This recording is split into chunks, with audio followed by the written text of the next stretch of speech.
Action. Hey everyone, I'd like to thank all fans of this game and especially the fans of Lao Shun. This is Michael Y. I play Lao Shun in the Solynod Hex role-playing game and have an announcement to make.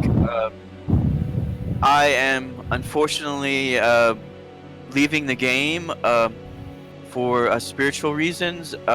I recently have been doing a preparation for consecration, a 33-day preparation for consecration to Jesus through Mary, and through that process of discernment and prayer and a commitment, and it's basically a holy slavery of love to Jesus through Mary. So it's really intense, and so basically in my own spiritual journey I've discerned that I no longer have room for playing violent video games or violent role-playing games, just for my as in my personal development, becoming more Christ-like, because of the element in the game where you take delight in the destruction of others. It's just that for me, that in my personal development, it impedes my journey. So I have to say goodbye to you, and I thank all the fans, especially the fans that watch for Lao Shan.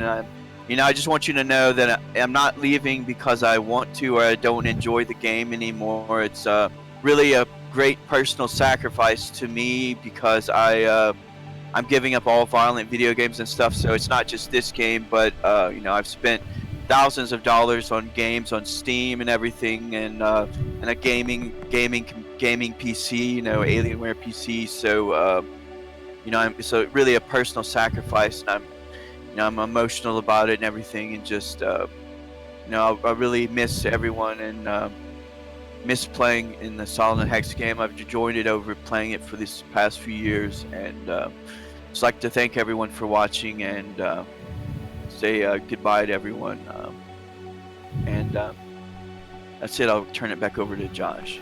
All right, thank you very much, Michael, and I appreciate your sacrifice very much. Thank you. And also, I'd just like to say that still discerning a possible vocation to the priesthood, Catholic priesthood, and consecrated life. Maybe possibly becoming a monk. So if there are any Christians out there, please that would like to, or anyone that would like to pray for me, please do so, because I need the prayers. Thank you very much. All right, thank you, Michael. Thank Welcome you. back to. Go ahead. I guess I'll go now and leave you guys to play the game. And thank you, Josh. Thank you, everybody. Thank you, guys. And I'll be back from time to time to talk to you guys, probably before the game starts and stuff. So okay. Goodbye, everybody. All right. Love you, Michael. Love you guys. Love you. Good luck. Bye. Thanks. All right. Welcome back to Solynod Hex, everybody. Today we're holding session 260, and today's session is sponsored by our patrons. Thank you very much, patrons. Thank you. Pledges. Thank you. We wouldn't have dynamic lighting without you. At this time, players, go ahead and select your player character token, and go ahead and hold the shift key and then double click on that player character token to open up your character sheet directly from your token, and go ahead and add 200 points for showing up on time. Thank you very much for showing up on time. When last we left our heroes, we were in the Ilsensine Temple West Wing.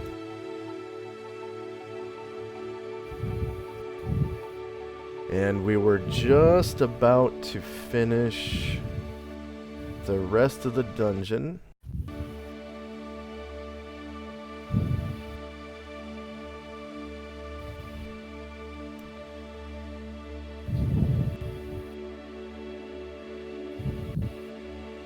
And wasn't there some combat? Some kind of combat encounter? Just right at the end.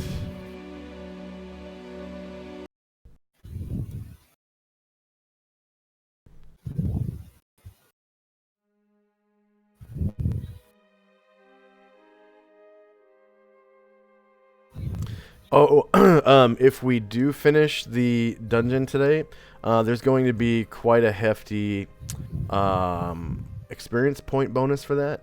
I just want to remind everyone to hold off on leveling up their character till the end of the session, because there should be several characters, especially PCs, that do end up leveling up today. Okay, it looks like Stormcaller had just opened a door, and I rolled surprise, and because elves are so stealthy, they inflict a -4 when they're alone. They inflict a -4 penalty to enemy surprise checks. And this drow got the drop on Stormcaller and stabbed him maybe once, I think. And then we were just about to begin an actual round of combat. Because the rest of the party is not far behind Stormcaller.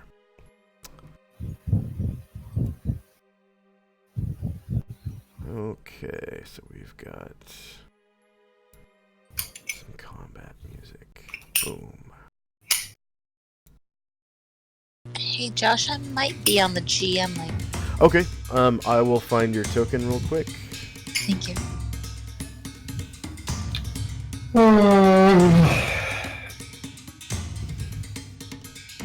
Let's see. Blue dot Calamar's levitation. 45, 47, okay. We've got Velcane.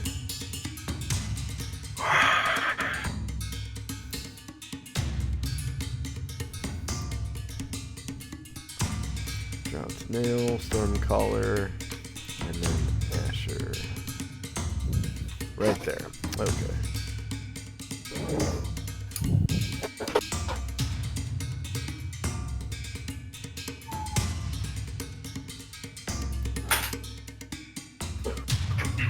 I think I might be on the west wing of the map. Am I on the wrong side?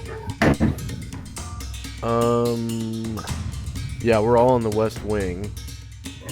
And I think you might be at the entrance. Oh, there's my token. Thank you. Oh, Would you no, like that's me to right. roll You for- were... yeah, go ahead. Everyone's going to be rolling initiative. I think Leifon We already rolled last round. you have roll every round in 2nd edition. So Leifon Show is bathing with Shirka. Did you find your token, Leifon Show? It's right here.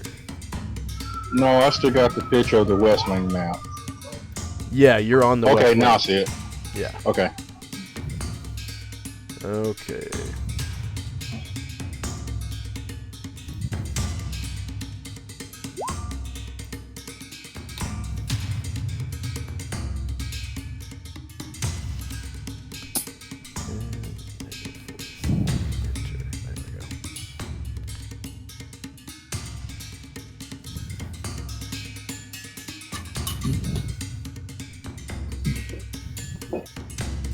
So a surprise round had just passed.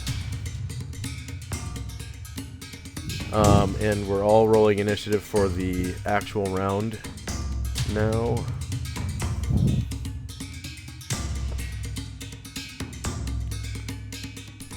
And of course, as a free action, this drow yells loudly right at the beginning of the round. Because he's an asshole. As most drow are, except for 2. Right? Calamar and Velcane. Maybe about Vulcan.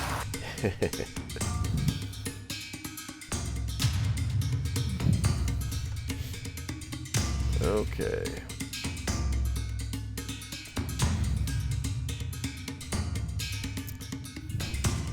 Is there anyone who's still in initiative phase? I'm still in the phase, just Okay. working it out. All right.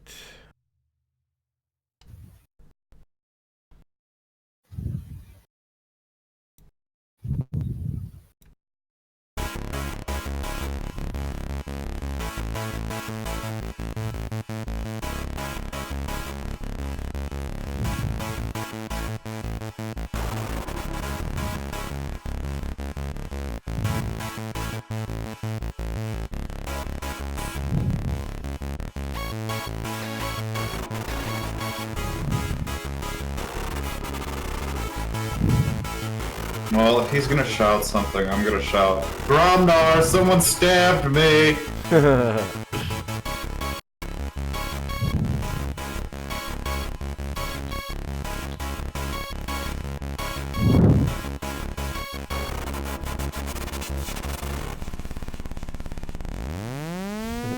Guam, no.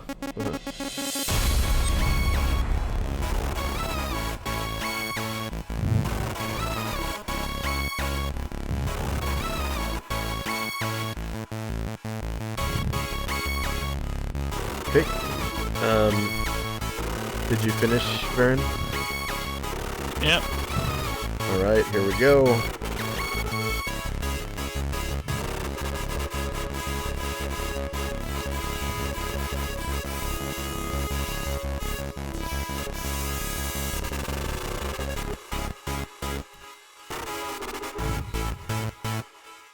The blue dot is Kalamar's levitation spell, operating on his mother, I believe. Time now is 1:48 p.m., 28 December 10 AE5. Finn's torch, is it still lit? Oh, that's right, Finn's not here today. He's sick. We're in combat round 1. Ding ding. First up is Stormcaller. I have to read my breath weapon. I mean, ignore when I cast it because I can't find the actual text for it. You can't find the what? Text for your breath weapon? yeah. I just want to read it quick. It's Breath of Shards. When you click on your token. Okay. Yeah, there you go.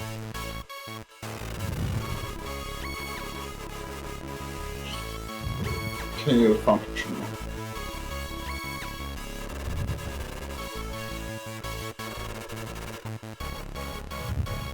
Let's see, what does it say? 4 slashing, 60 feet.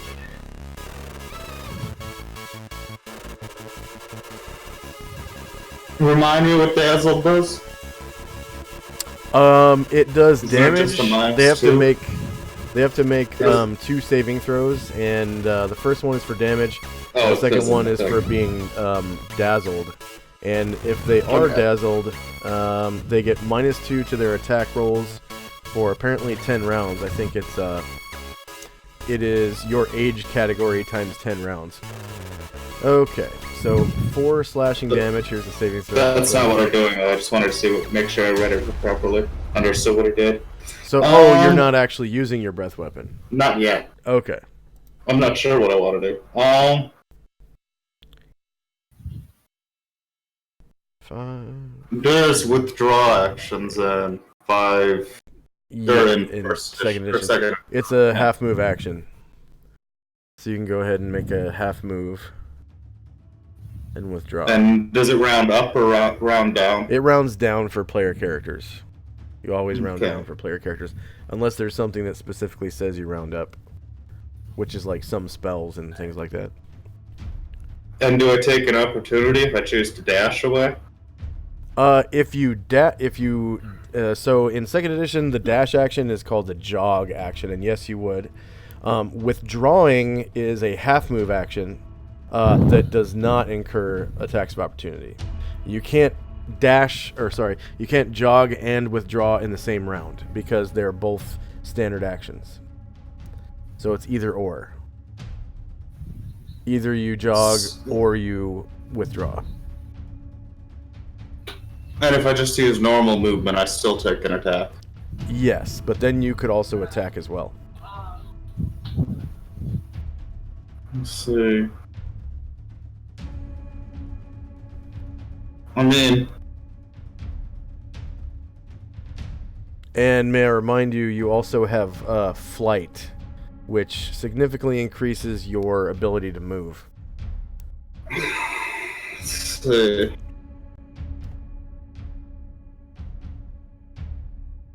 I guess I will.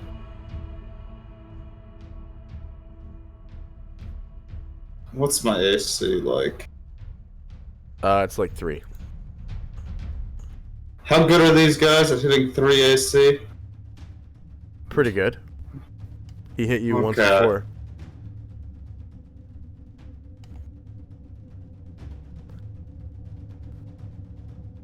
Any idea what you're gonna do, or no? See, if I withdraw, can I still charm person? No. Okay. You could charm person right now, but I just want to remind you they have I figured magic the resistance. breath. Yeah, that's what I mean. I figured the breath weapon would be a better choice against Drow. I guess I'm just gonna use my breath weapon. Okay. So How here's does the death work in 2E? What? How does death work in 2E? For who? For PCs. You have to go beyond negative 9 hit points to die.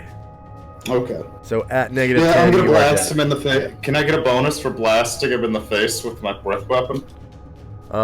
He gets saving throws. There's really no bonus for that. Oh well. Let's see. Save. Do you want me to roll another one or use the one that I already I'm just rolled? gonna use the one you already rolled. There's no point.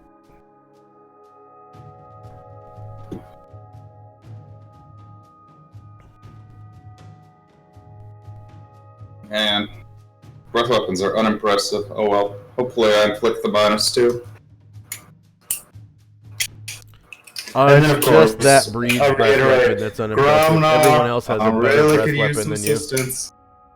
You chose basically the smallest, weakest dragon breed.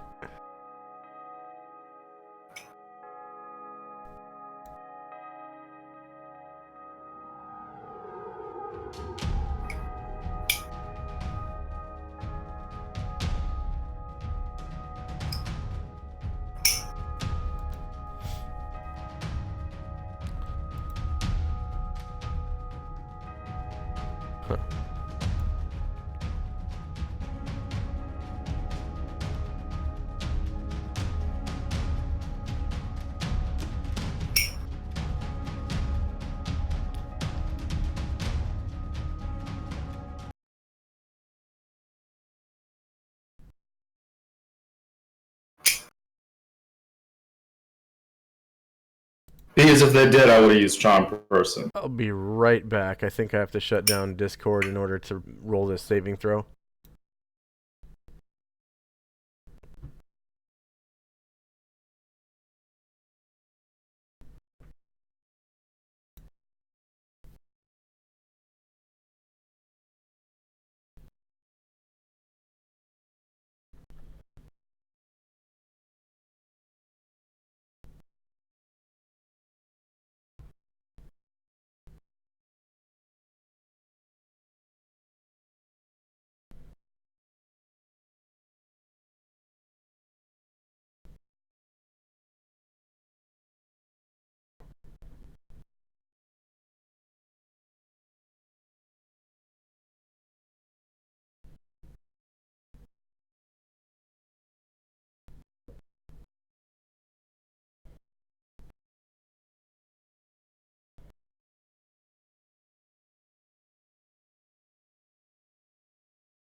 Wow, there's a lot of lag right now.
we're back. Breath weapon. Oops.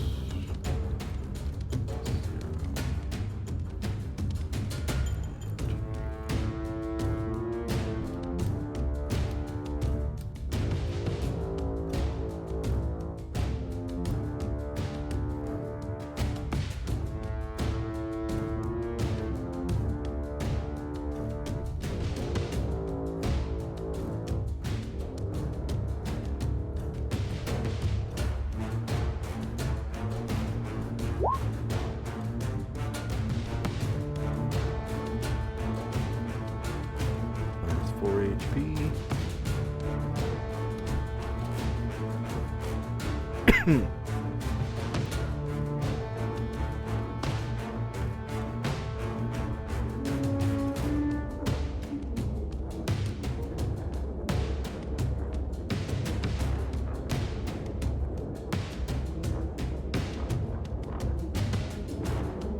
And he is dazzled.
Hello, hello.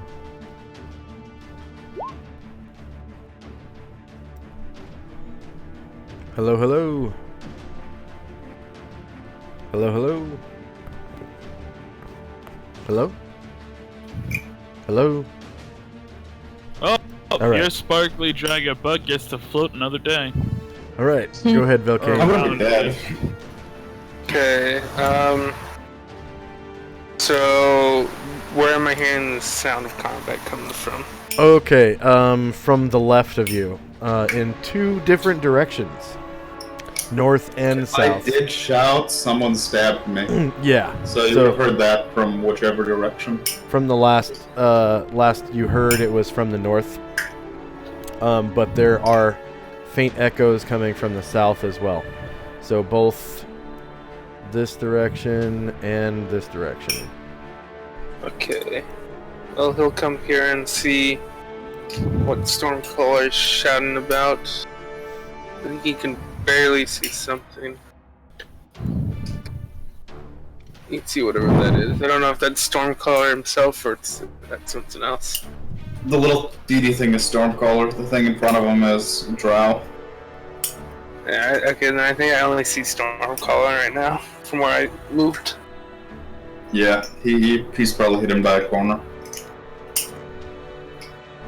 Yeah, you can see Stormcaller basically getting stricken with short sword and a dagger, and it's like bouncing off his hard hide. You know, why do you guys have to keep trying to stab us? You should know by now that it's only going to result in your deaths. Hey, Can I make a diplomacy roll with this man to explain to him why this is dumb? You can try on your turn. You can try to parlay. That's my next turn. If you Okay. stab... That'll be it for Velcane's movement. Okay. Oh, Shannon? Yeah. Okay, one Yeah, second. you I can need to say turn that you all up. you want, but You're very but- faint today.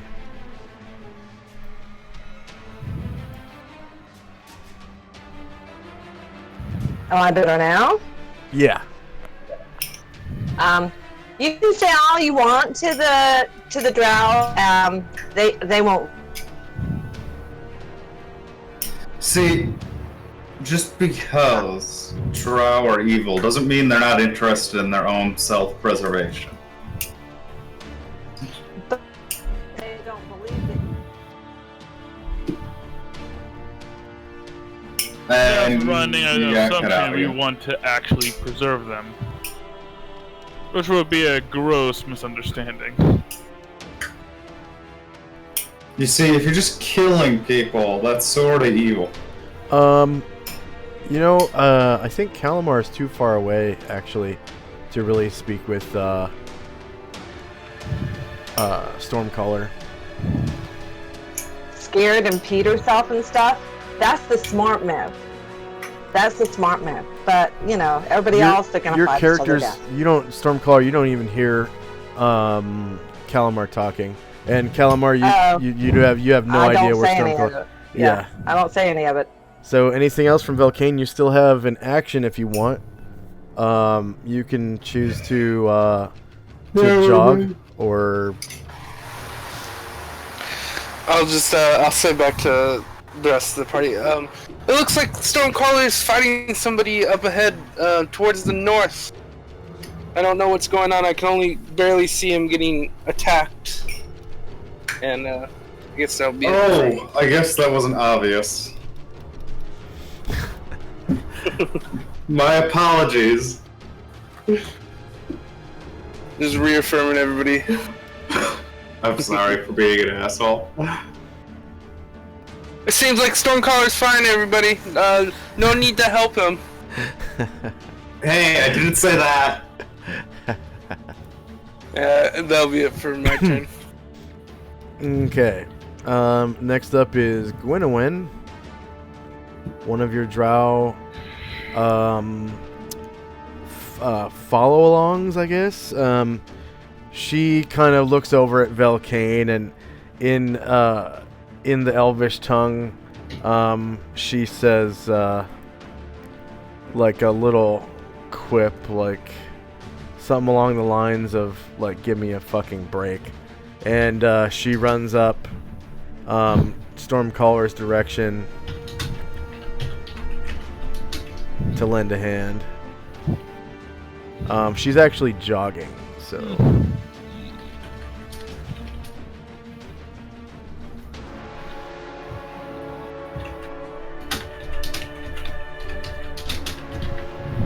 Okay. Yeah.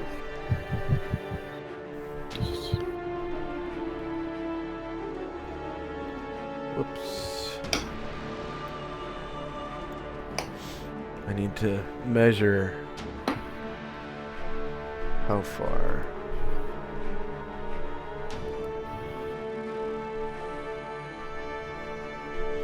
So she runs right past you, Velcane. And makes it to here. 22.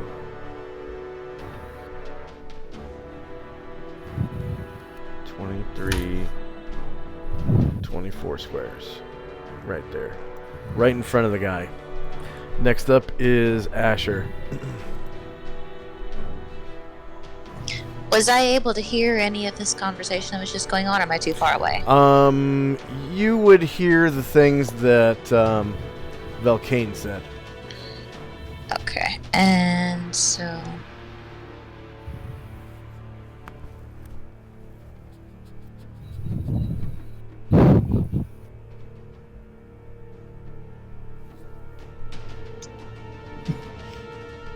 Just imagining Lee Fanshawe maintaining his role in the campaign, only he's now a pacifist. Oh, so I moved south, but did I hear those sounds coming from the north? Because if I did, Yes, I ma'am. would not have moved south. Okay. Yeah. Could I You heard them. backtrack, please? Yeah, go ahead. Go ahead. Thank you. You heard them coming from the north and then left at the T intersection. Thank you.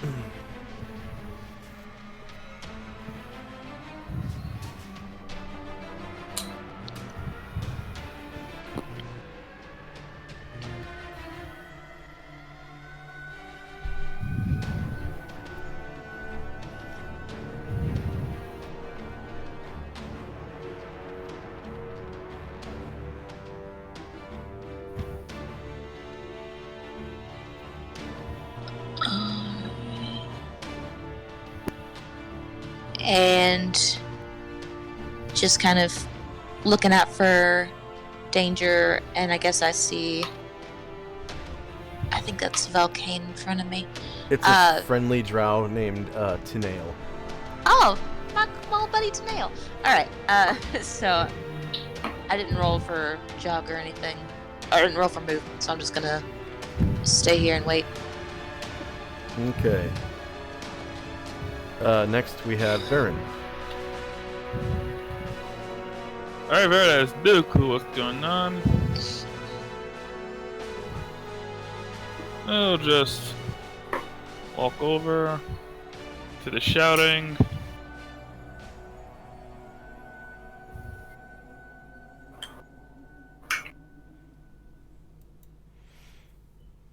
And that's as far as you can go. Okay, you get whipped from the side, right? Because we didn't, you guys didn't defeat that Kuotoa whip. Oh, I forgot about him. Okay. I guess, can I do over? I mean, I if he just forgot. technically forgot about the guy, Okay, yeah. he wouldn't forget about him in combat. Alright, just like after we killed the mind player, I just kind of forgot about the Kuto whip. In that event, I'll kill him instead. Okay. And he will turn to face you. He faces you violently. Violent facing maneuvers are happening.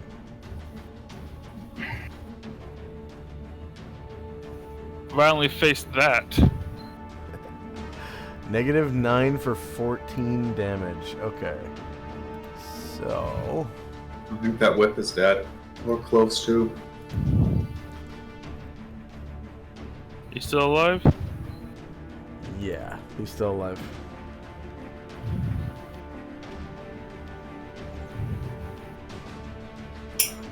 By that much. Him in the face with my shield? His countenance drops. You hit him again for 6 damage, and he's still alive. Okay. And, didn't you leave your shield at the entrance? Oh, that's right, you picked it up when Yep. you were in the tower. That's right. Alright, Talon. -1 for 6. Go ahead and describe how you take him out with your talon. Oh, he's dead. Yeah, Okay. your first talon. There's a -1 for... Oh, so he's dead after the shield bash? -1 for 6? What the hell happened? Oh, okay, I just looked at that twice. Oh, no, he's not dead. Natural 1. Yeah, natural 1. Kick me Okay. sign. Yep. Wait, What it is. your natural ones are 11? That's Yeah. actually pretty good. Like, really good. Yeah, his Thaco is 12. So he's a warrior. He's like level 9. That's Okay. pretty normal for level 9. That's why level 10 characters are basically able to take on pretty much anything in the game. Pretty much. Well, they can try anyway. Yeah. Well, the win is up to the dice. Well, I killed a hag as a level 2 character before. Oh, what? I killed a hag coven with a bunch of level 2 characters before. Oh, that's cool. Curse of Strahd. Were they night That's one of hags? the first encounters. One of the first that's- encounters in Curse of Strahd is a coven of night hags at level 2. Oh, they were night hags at level 2? That's weird. I don't think You're you should... supposed to run away from the old bone grinder, but our party just went full ham on him. I don't even So think we you should have been ambushed able them. to touch them. Like, because they have weapon immunity and all 5th that. edition Yeah, I know. is different from 2nd edition. Oh, okay. Second They don't have edition weapon hags, immunity? you They get- they still had the immunities of hags, and they were still difficult to kill. We killed them by ambushing one of them while they were alone, and when the other 2 came down, we trapped them. We threw one out the window of the mill, and the other one we stole an idea from Hansel and Gretel and a few other adventures where we shoved her in the oven, and then our paladin, not our paladin, but And our Brian Yeah. Druid. Alright. Well, looks like the combat is over, right? No, there are No. 2 combats. One to the Oh, north of there's you, 2. and one just to the southwest of you, through the doorway. Alright, so, which one I hear better? Probably the closest one. The one that's southwest of you. Alright, okay. Let me see here. 1, 2, 3, 4, 5, 6, 7, 8, 9, 10, 11. What do I see at that point? I have only 1 movement left, so probably nothing else. Or is the one right on the behind the corner is one of them, right? He's actually up on a 10-foot tall ledge, and he's right next to Varen. Varen seems Okay, to so when I be come in like here, I off get- balance, and also there's some sort of weird way about him. Like he seems a lot more open-minded than normal. No, well, I guess. Can I try to hit it? Of course, I have lower ground. I would say yes. You could attempt to hit him. You will have to select lower ground. Yep. Okay. You're about the I'll do size of that. a horse, so you should be able to reach Yep. up there. All Use right. unarmed attacks.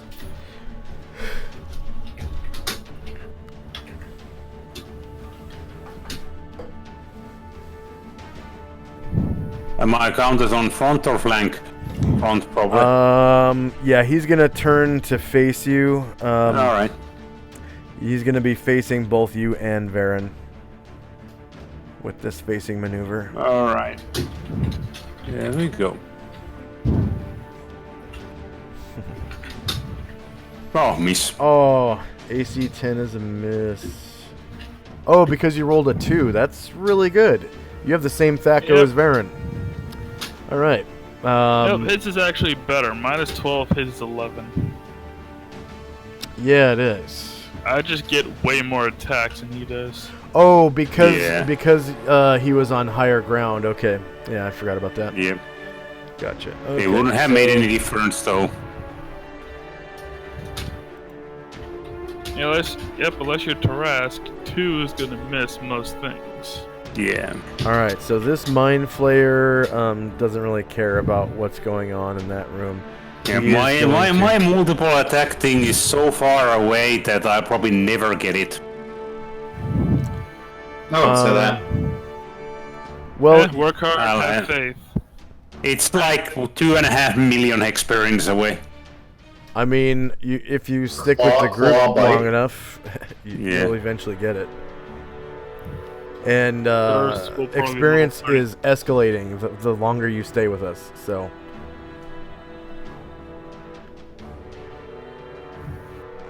Yep, the party is mostly stable, so XP is going to be going up by and large.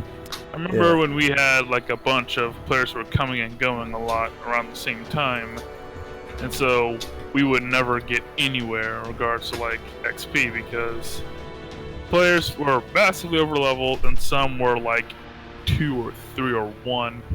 So the dangerous stuff never Lazarus. appeared. Yeah, I remember I had to sit out a lot of combat because I wasn't showing up to do anything to help. Yeah.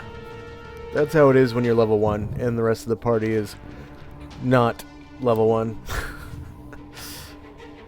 You're basically an apprentice for a while. But Okay. a well-paid apprentice. Yeah. You get rear attack on the Kuotoa whip with Lazarus. Actually, I'm gonna stab it in its fishy guts.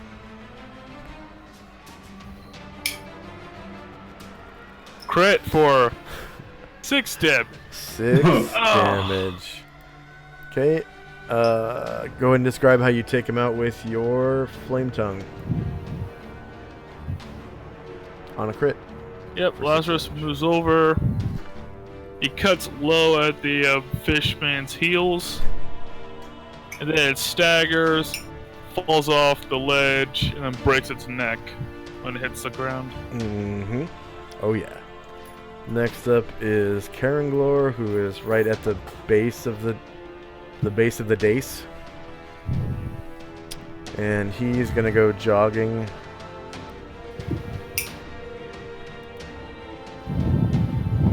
This is the friendly Mind Flayer, right? The one with the yellow dot is. Yeah, okay, just making sure.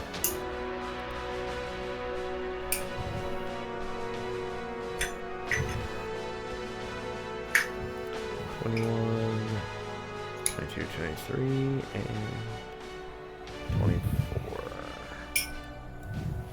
24. Gravo, whose movement rate is vastly superior to Karanglor, is going to jog down the stairs, out the room, into the next dining room, and out that door. 19. Okay, he's got 15, so he can move 30 squares when he jogs. 30 squares, wow. Yep, when he jogs. Okay, come on.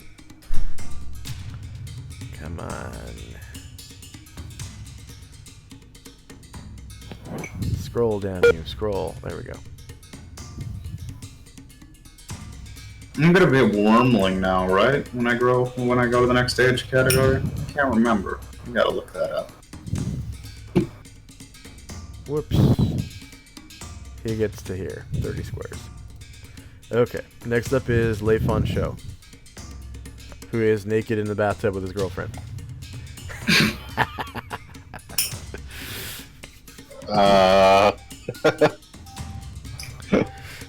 Right now I'm full of soap and excitement. So she's getting pretty forward, like running her feet up and down your thighs and stuff. And you know, her little half elven ears look Isn't pretty he like cute. an old man? No, he's like 20, not even 20. He's like 18 or 19. 18. And she's like 22 ish. And it's my first And time. then, yeah, plus it's like, you know, it's half elf 22, so practically the same age. Yeah. I've been a monk too long. No, seriously. And I spend all my time learning martial arts. I don't know how to read. Yeah. So, Varen knows that feel. yeah, she's like you know that Groucho Marx look where they move their eyebrows up and down real fast? She gives you one of those. She makes the Groucho Marx. Oh, she's 19. She's only a year older than you. Charge. All right. Yeah. She basically climbs on top of you pretty much. And Oh my god. oh yeah, penetration occurs and you're getting laid in the bathtub. How about them apples? I hope you like apples. Anyways, anything else from Leifon's show? Nope, I'm busy. Okay. Calamar needs to go in there. Calamar definitely has some education that has to occur. They're in there parents making never some had more, the talk. they're in there making some more half elf babies. How's Alright. I thought Leifon's show like nuts. Nope. Nuts and carrot? Apparently not. Apparently Nope, not. he's more of a peach guy. Dean Dorvo. Dean Dorvo. You hear like some water sloshing down the hall to the west. And it's like hitting the floor somewhere. And there's like a flickering light. Probably from like some kind of fueled firelight.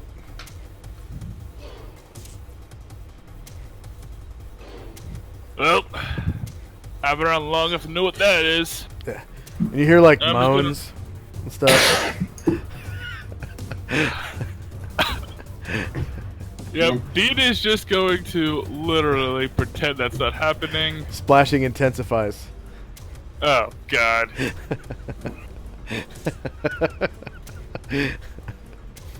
Yeah, Dean is just going to... Again, he's been around long enough. He's been around long enough to know what's going on. There's a lot of water hitting the floor now. Yep, Dean's just gonna ride past and pretend he heard none of that. Alright, so right when you get past the door, the splashing becomes like a fapping sound. Like flesh hitting. Flesh hitting flesh. Remember, Solynod Hex, mature thieves, not mature people. And then, yeah, the moaning intensifies. And it quiets as you move away. But you can tell that it's still intensifying.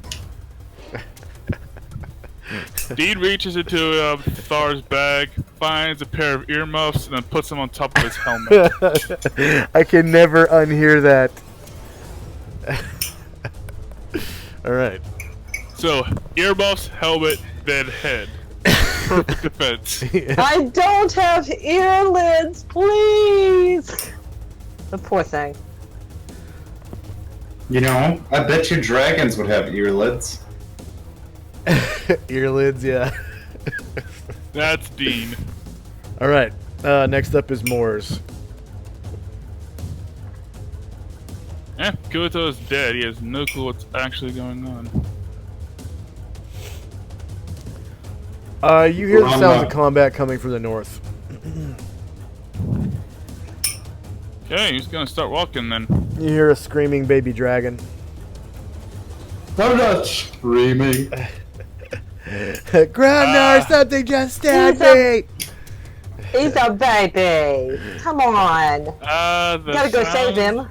Music to my ears. A screaming baby dragon. As you pass Gromnar, you notice that he's bleeding profusely.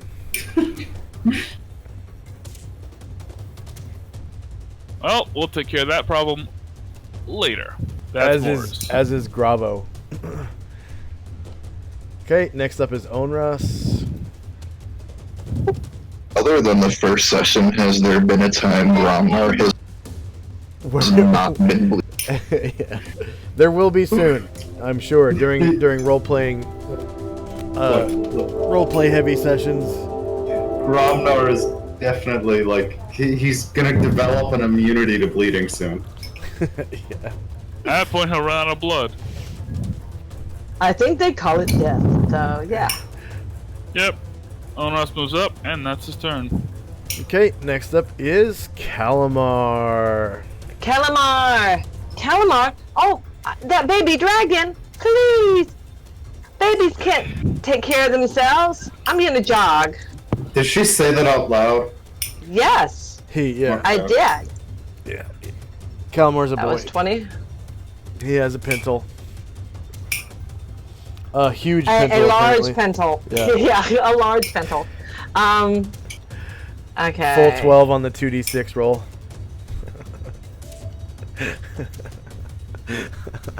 That's an old inside joke from my old buddies. I used to they actually wanted to roll penis size a few times, and I said, okay, roll 2d6. And Calamar, come on guys, we gotta get there. And so he runs there. Where am I going? I guess I'll go this way. And right there. Okay. Oh, poor baby. We're coming. Yeah. And he'll stop right there. Next up is Gromnar. Your little buddy is hurting. Yes, he is hurting.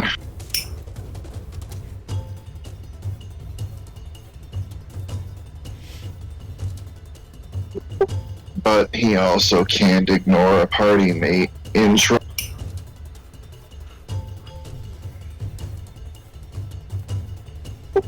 If I can manage to grab my toe.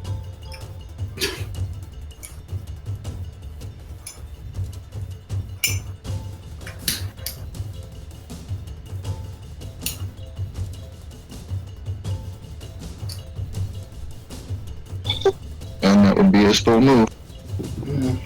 Okay. Next up is Raymond. Yep, Raymond's gonna move. Because there ain't no stopping him now. Like a West Coast party. You. Yep, he moves up. And, yep, that's his turn. Okay. End of round.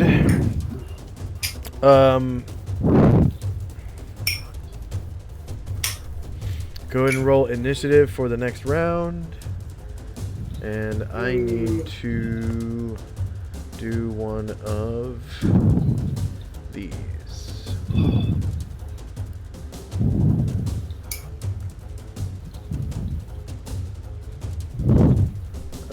Multi-sided. Random side.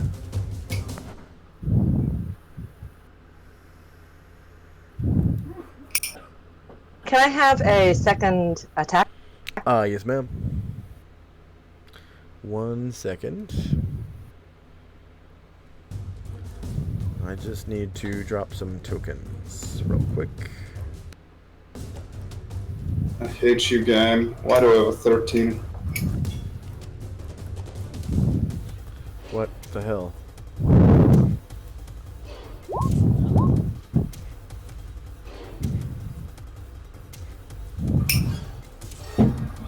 Wait, is initiative rolled on a d10? Yes. Okay, that's different. Yeah, it went from in Beckme it was rolled, or sorry, in Red Box it was rolled on a d6, and then it went to d10 I think in Beckme or first edition, and then what is it in fourth edition it went to a d20. No, it's been a d20 since 3rd edition. Since third, okay.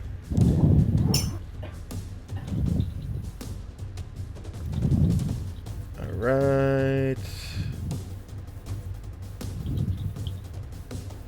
And high roll is good in 3rd edition. Yeah.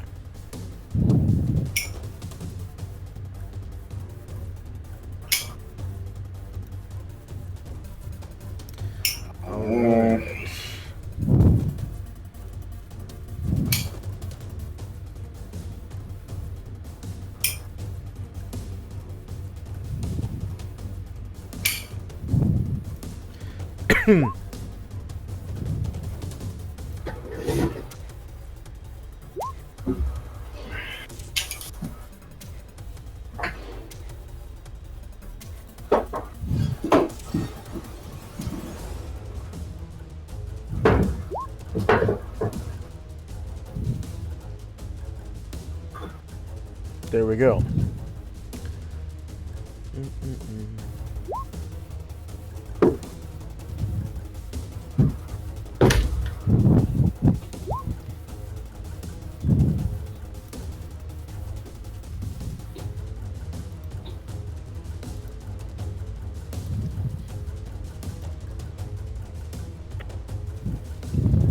And we've got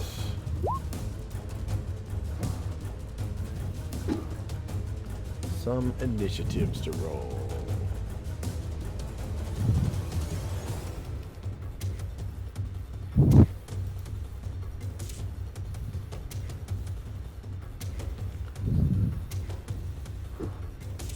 Okay, that looks like I have a second turn on the decker. sure. Just, I already. one second. Thank you for reminding me, though. I did forget. It, Okay. that was.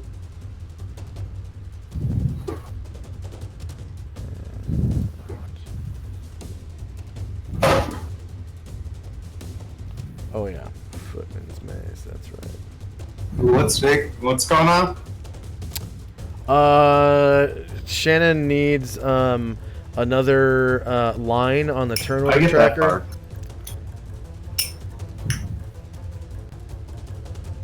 And I am Me. rolling initiative for other creatures.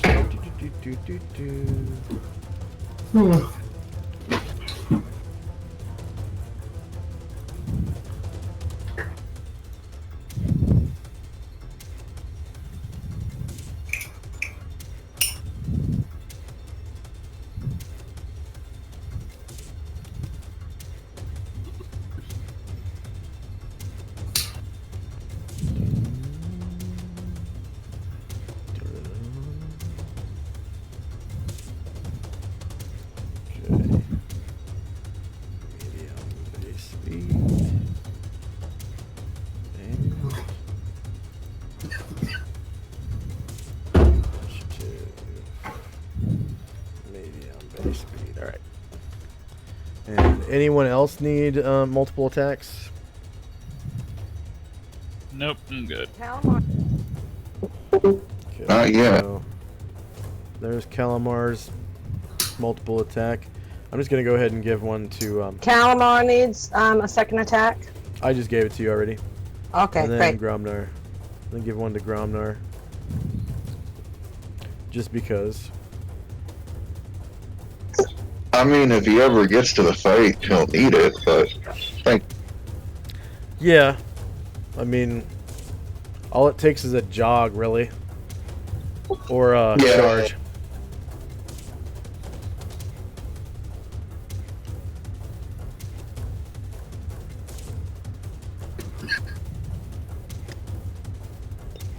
I just don't know how much jogging or running he'd really want.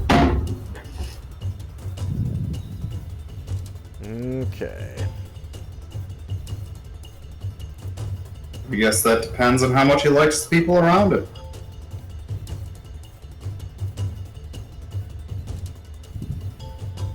Alright, looks like we're ready to go. So, blue dot is Calamar's levitation. Time now is 1:49 p.m. 28 December 10 AE5. Finn's torch, I need to just... Well, he might come back. So combat. Round 2, ding ding. That's Gromnar's multiple attack. I'm just going to leave it there. First up is going to be Varen. Yep, fast weapon for a faster character. Okay, so, is a 10 foot a large enough distance for me to have to make a tumbling check or something? Yeah, if you have it. Oh, I don't. I'm just asking because I wanted to drop down, but I didn't want to fall on my butt. Yeah, if you don't have tumbling, you will need to do, I mean, you will take damage by jumping down. In that case, I'll just, walk. Yeah. Okay, next up is that drow right in front of Stormcaller. Sticker sack, stab a dragon. Yeah. Make some dragon steaks for dinner tonight. At -2. Let's see, short sword. I don't know, Josh is pretty good at dice luck when it comes to these guys. I'm not gonna say anything. If I do, it's just gonna result in me getting hit. You might jinx yourself just by saying that. Short of melee. We'll see in a second. I already work under the assumption that I'm gonna get hit. -2 to hit for being dazzled. No damage mod. Probably gonna miss. Because AC3 is pretty good. That's like I plate mail. effectively have 1 AC to that thing. Yeah, but if they roll an 18. And all he's got left is that dagger.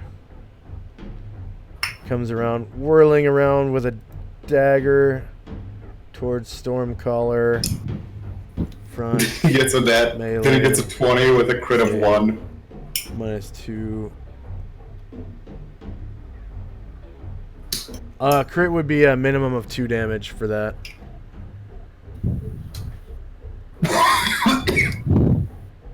AC 6 is a miss. You're very lucky. Okay, This next could up. have been bad. So Was that a Stormcaller. 19?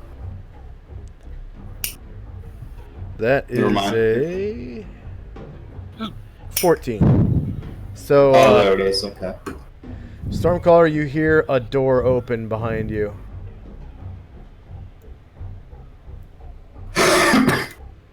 Or flares. Behind me, you say? Or sorry, in front of you. Behind the drow. Behind the drow. Do do do do do do.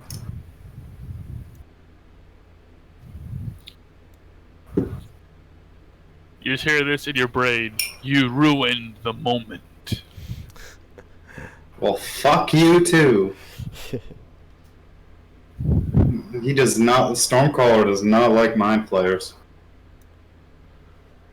Okay, let's see. I'll give you your Flayer Hater membership card after the session. Flayer hater. 2, 3. Although, turning into one of those mind flayer dragons would be pretty 9, awesome.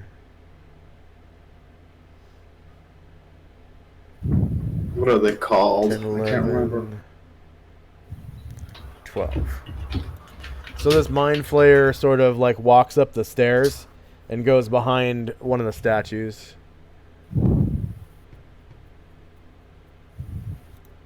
And next up is Asher. I'm going to turn up the music. because I like Alright. this song.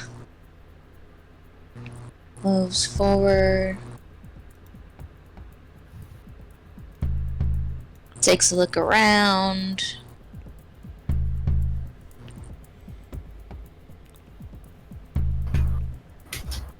And there seems to be everybody. Oh yeah. You can see everyone seems to be migrating north.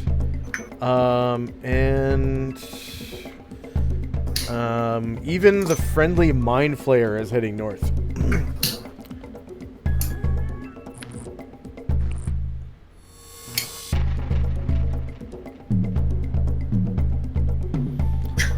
Okay, pushing back that veil of shadows. You can see those pillars are sort of blocking your view of what's ahead, but you can hear the sounds of combat basically just beyond those pillars. Oh, guys. I'll be so glad when we finally killed everything that needs killing. You know, treasure just isn't as good until you get to spend it, you know, right?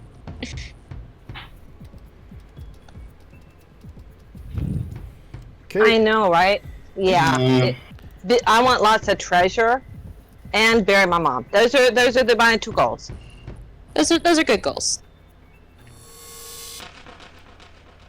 Now I have people to hide behind. Yay! Stormcaller, you hear the crack of billiards, and then an assassin type drow comes around the corner.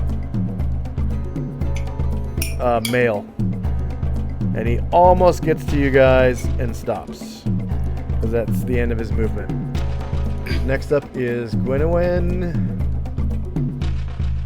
and she is actually going to attack the drow that has hurt you, Stormcaller.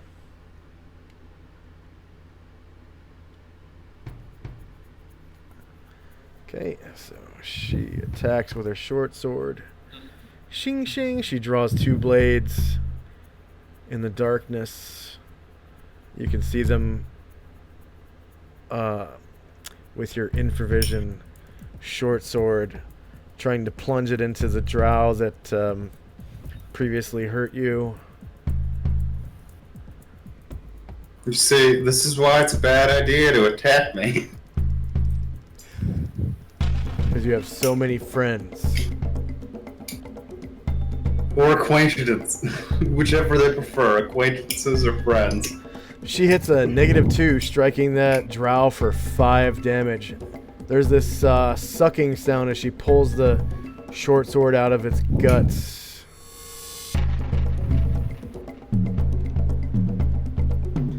And she whirls around the other way with her dagger.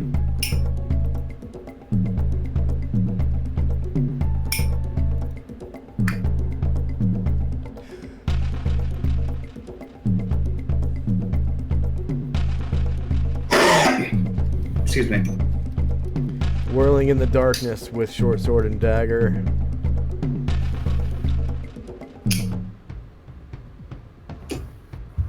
Striking a R class of 10, and the blade just sort of bounces off the drow's adamantium mesh armor. Next up is a drow. So you hear another door open in the distance.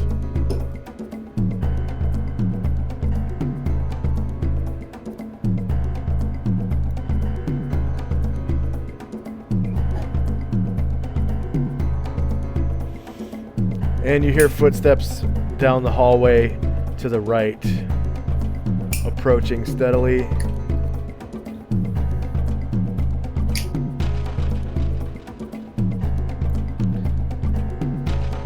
Next up,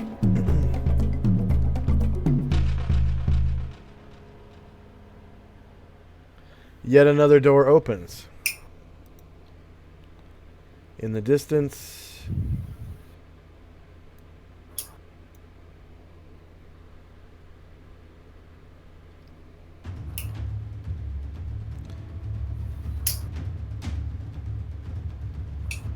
And you hear footsteps approaching steadily. These ones sound heavier, as though it were a drow female.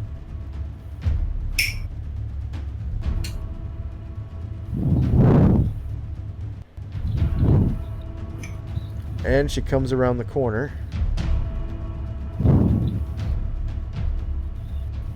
And stops just behind the drow that was just stabbed. She looks like this.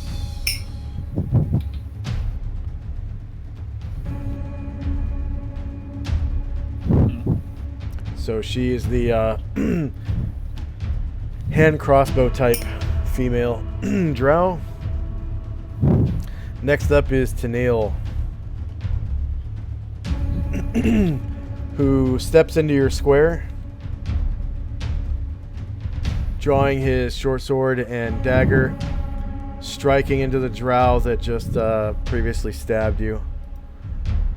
With his short sword, snicker snack it goes as the blade slices through, pierces through the dark air around you.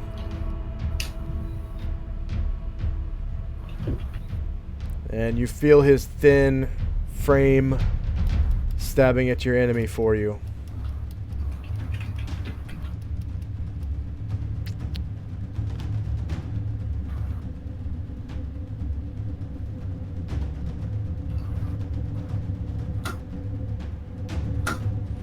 Sad times. Sadly, Another he dead misses and whirls around with his dagger.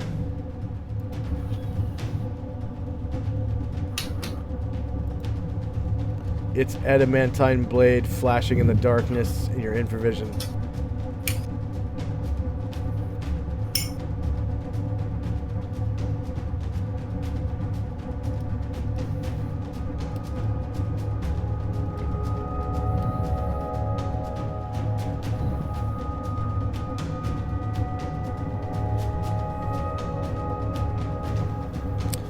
Sadly missing the drow ahead of you, and he steps back into the square behind you, incurring an attack of opportunity from the drow ahead of you as he goes.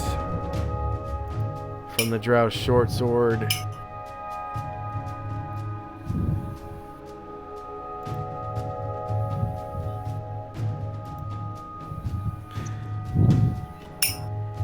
Attacking the friendly drow Tennille from the front.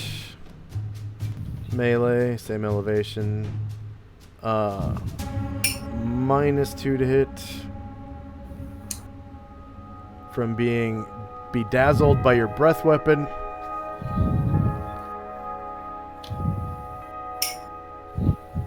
Hitting That would AC be a good 17 hit, and missing. too. Yeah. Okay, next up is Leifon Show. So, yeah, you, explode in the bathwater. filling it with your Okay. jellyfish. Like force fading, must heal self. Perform quiet prayer to Confucius. Still soul. The Body's water's kind of gross and soiled now. And you've knocked most of the water out too.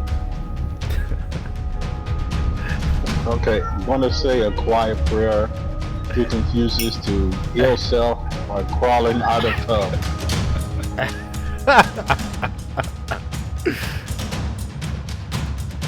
Yeah, how we know it was his first time? He only lasted one round.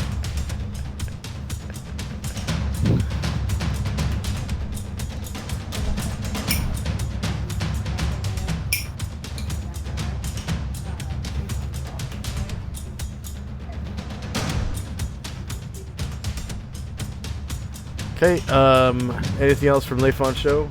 You said you were casting a healing spell? Yeah, I got like 10 points back. I didn't add it yet. I was waiting for my turn. Oh, okay.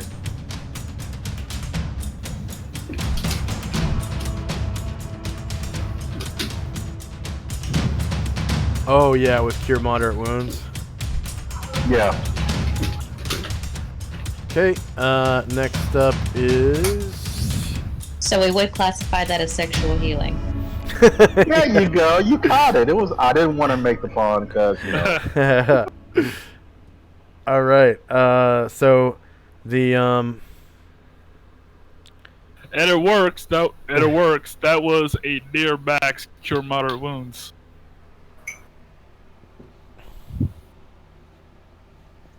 Barry White. close enough.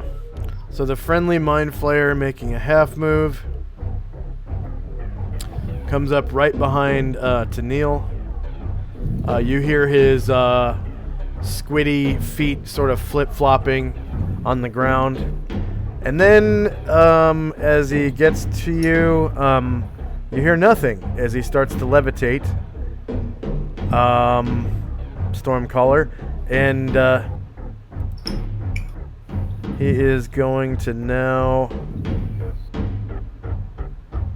see, that one that's really wounded, he's going to ignore that one, but he's going to ego whip the female behind it. So let's see, she has not a psionicist, no mental armor. She has mental armor class. Oh, I probably need to... mental armor class 10. Wow. So that's going to be really easy for him. Alright. So he's going to ego whip the shit out of her right now. Special powers. Psionics. Psionic combat. Ego whip.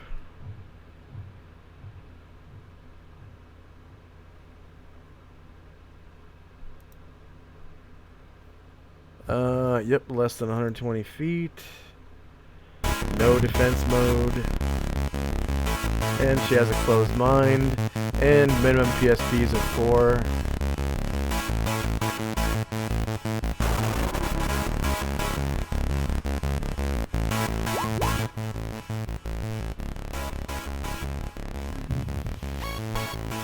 Hits MAC -1 or worse. Okay, so her mind is now open.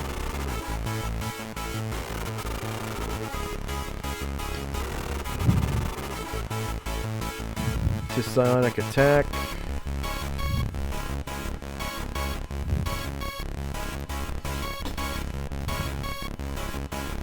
And he is now going to use the telepathic science, I believe. Domination. To dominate her mind. No miscellaneous adjustments. Who is he pulling this on? The female drow with the hand crossbow. The one with poison. Okay. There's another one that was with Asher. He succeeds and gives her a yellow dot. I'm sorry, Liv, what'd you say? I thought it was the drow that was with you that you had convinced. Oh. Okay. So the friendly mind flayer has dominated the female drow. Next up is Lazarus. Lazarus is going to... oh, he's way the hell back there. Yep, he is going to start running. Or rather, double moving. Because stuff's going down. And I just realized I might want to do something first before I go all the way down there. But you know what? Later. Done. Okay, next is Karen Lore, who was jogging last round. This round, I think he is going to continue jogging. That's what I rolled initiative for.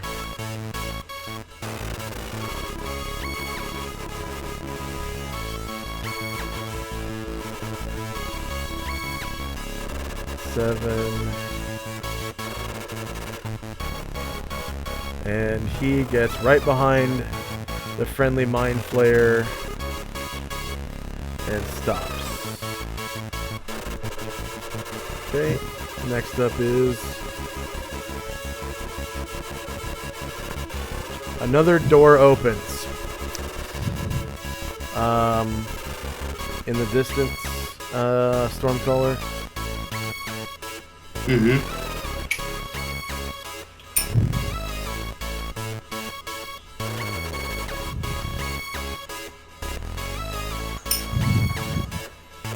And another female drow appears. This time, this one is carrying javelins. And she takes a half move. 5, 6 steps.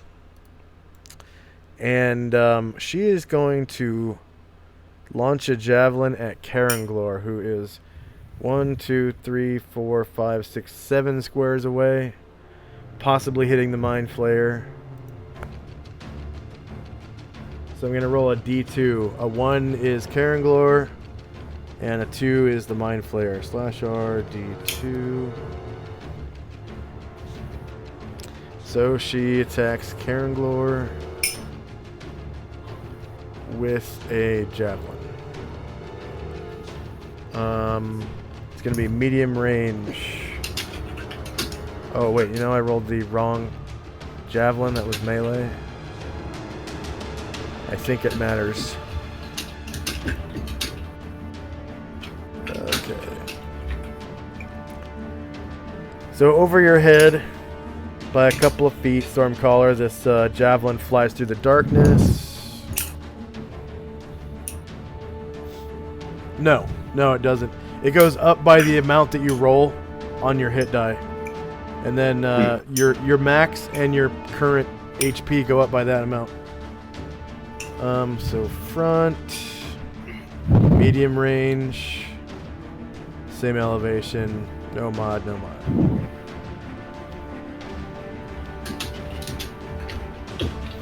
Javelin goes flying through the air, missing Karanglor. Next up is Gravo. So many NPCs.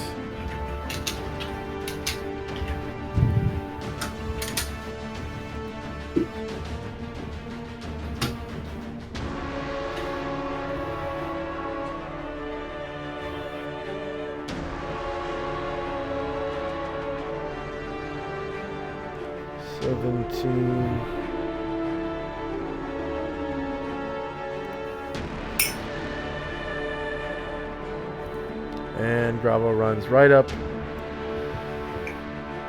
just behind you.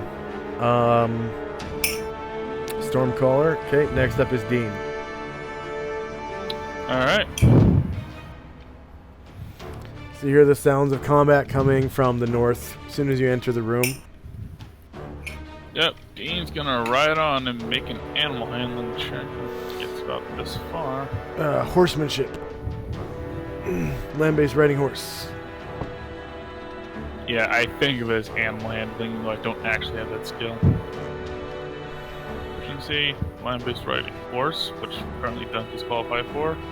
That's a pass. Dean gets another 12 squares out of Thar.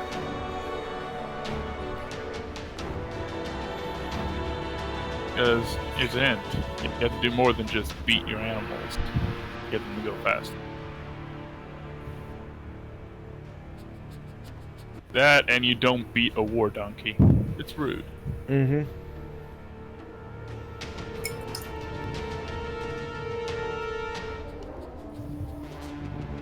That's Dean. All right. So, Stormcaller, you hear more heavy footsteps of a drow female coming from around the corner.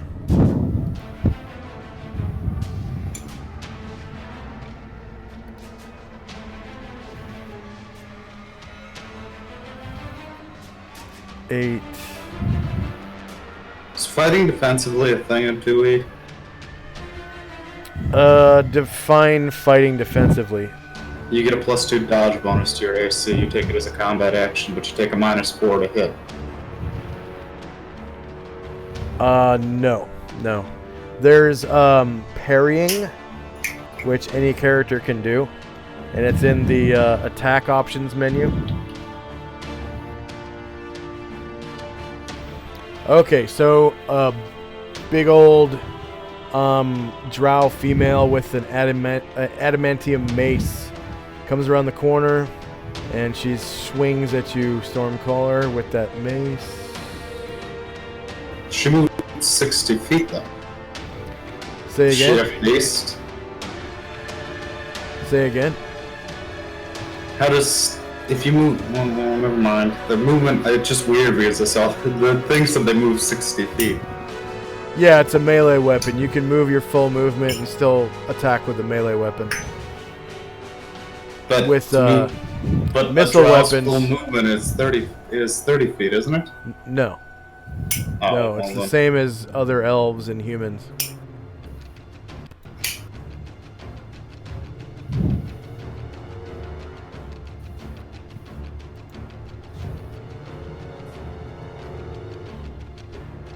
I don't even think it's that short in 5th edition. Front, shorter melee, same elevation, no mod.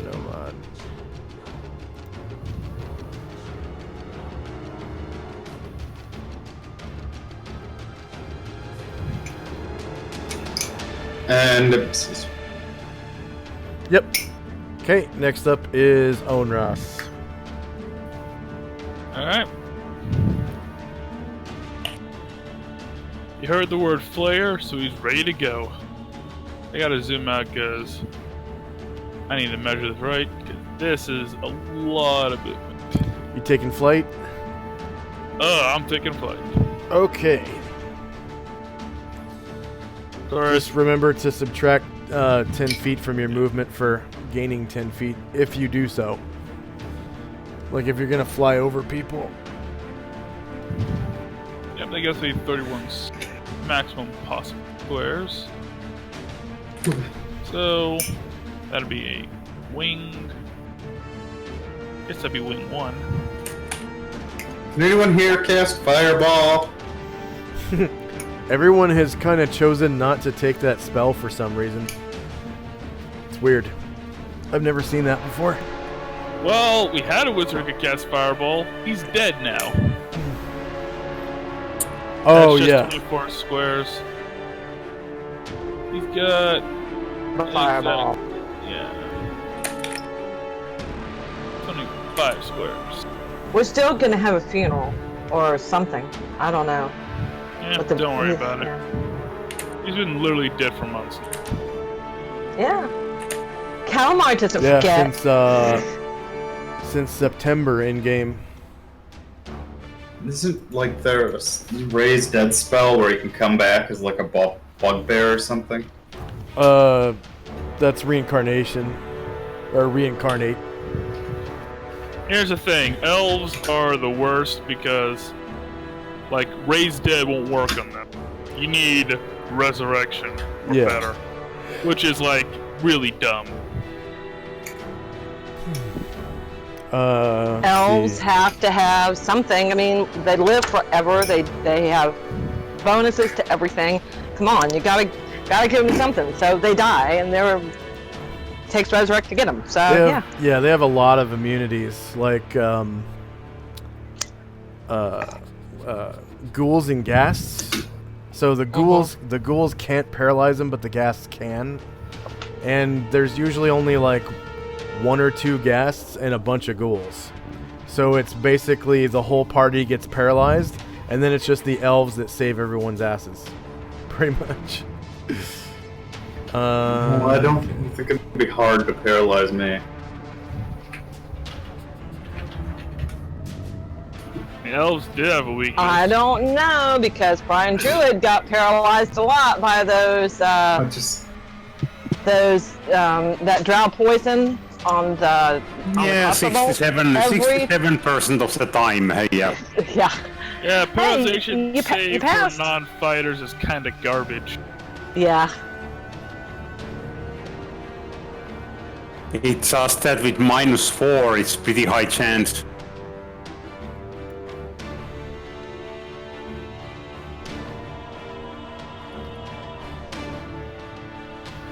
But he doesn't know that, so let him find out.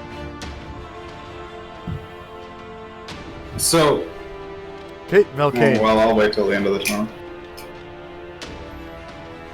Okay. I'm just gonna move closer so I can actually start seeing the people that were fighting.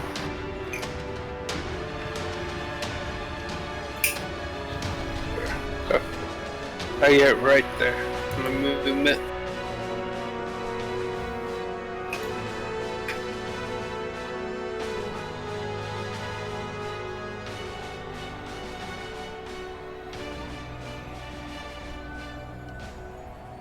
So what can I see from here? You can see, like, right ahead of you, of course, is Moors, Asher, and Gromnar. And then beyond the 3 pillars, you can see Dean on his donkey, and then a crowd of melee, pretty much. Okay. Basically, it's like the pain train is lining up for that Mind Flayer's face. Okay, All aboard. That'll be it for my turn. Valkane kind of starts preparing to start casting spells. Okay. Next up is Stormcaller, who, if I remember correctly, you wanted to parlay. Well, I don't know how that's going to turn out with how many there are. But here's the question. So, can I kill the guy in front of me as part of an intimidation action or something? If you have the intimidation proficiency, you can intimidate. Yeah, but I'm saying, like, can I kill the guy in front of me, then move on to the diplomacy? Is it like, hey, you're not gonna win this? You could, but however, I wouldn't judge your actions as friendly in the slightest. I would judge them as hostile. I get that part. But my point, so it is I'm more possible. trying to make a point. It is possible, but in order for me to stop the enemy from fighting you, I have to get a friendly result on the table.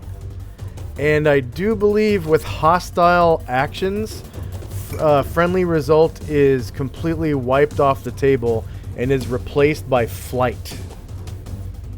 So they might run away from you, or yeah, but they're not gonna get. You're not gonna get a friendly result. 5 drow and a mind flayer. Yeah, and then do mind flayers have spell resistance or more spell resistance than elves, or would I not know this? Because it's combat, I would also have to roll a morale check. So basically, if I got a flight result on the table, in order for them to run away, they would have to fail the morale. Here's the question I do have. You don't know enemy resistances. Okay. Because or their morale scores or anything like that. I know elves are like pretty resistant to magic. Yeah. I don't know if mind flayers are immune to mind stuff though. That's the problem. You could try and find out.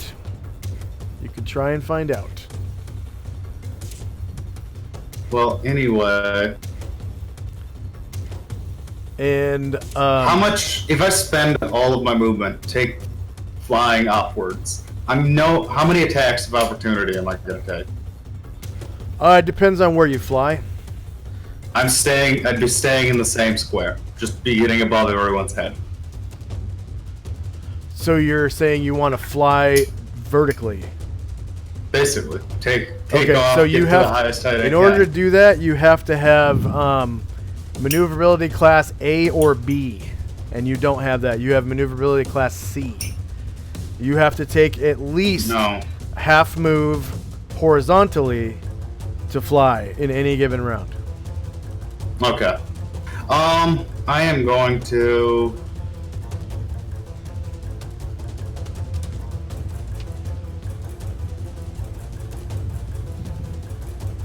And where is the thing? It's too soon for your breath weapon. What? I can't do that? You just used I thought I it. could do it. Oh well. You just used it, what, last round? Yeah. Yeah, it's too So soon. there's a recharge time? Okay. Yeah, there's a 2-round recharge. Okay. Then... I don't really want to take attack of opportunities, but I guess I have to. Because there's better people to be at the front line. If you withdraw, you don't take attack Yes, of but opportunity. then I can't do anything else. Yes, that's true. That is a standard action, withdraw. Let's see. How far is the range on my charm person?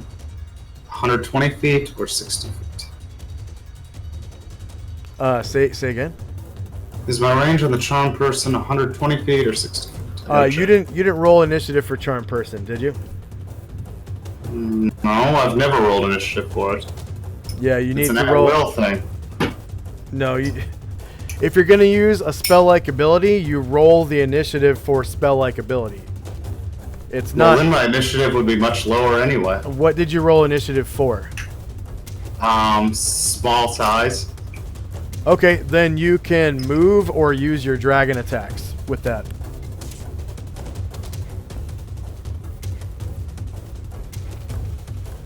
Okay. Well, then I guess withdraw action because I don't really have a choice.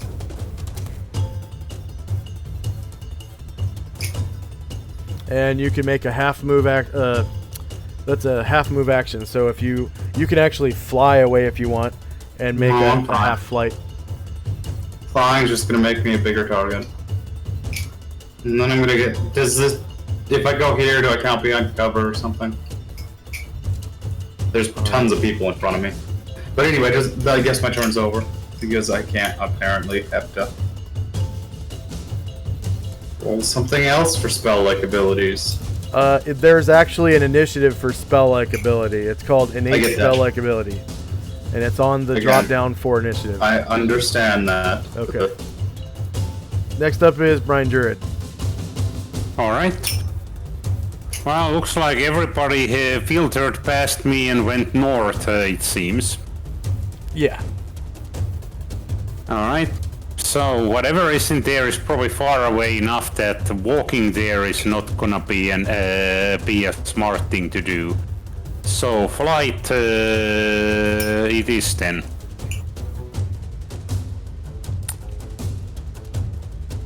I have to do 190-degree turn, but that's pretty much it. So let me see, count quickly. There's enough room for me to turn. 1, 2, 3, 4, 5, 6, 7, 8, 9, 10, 11, 12.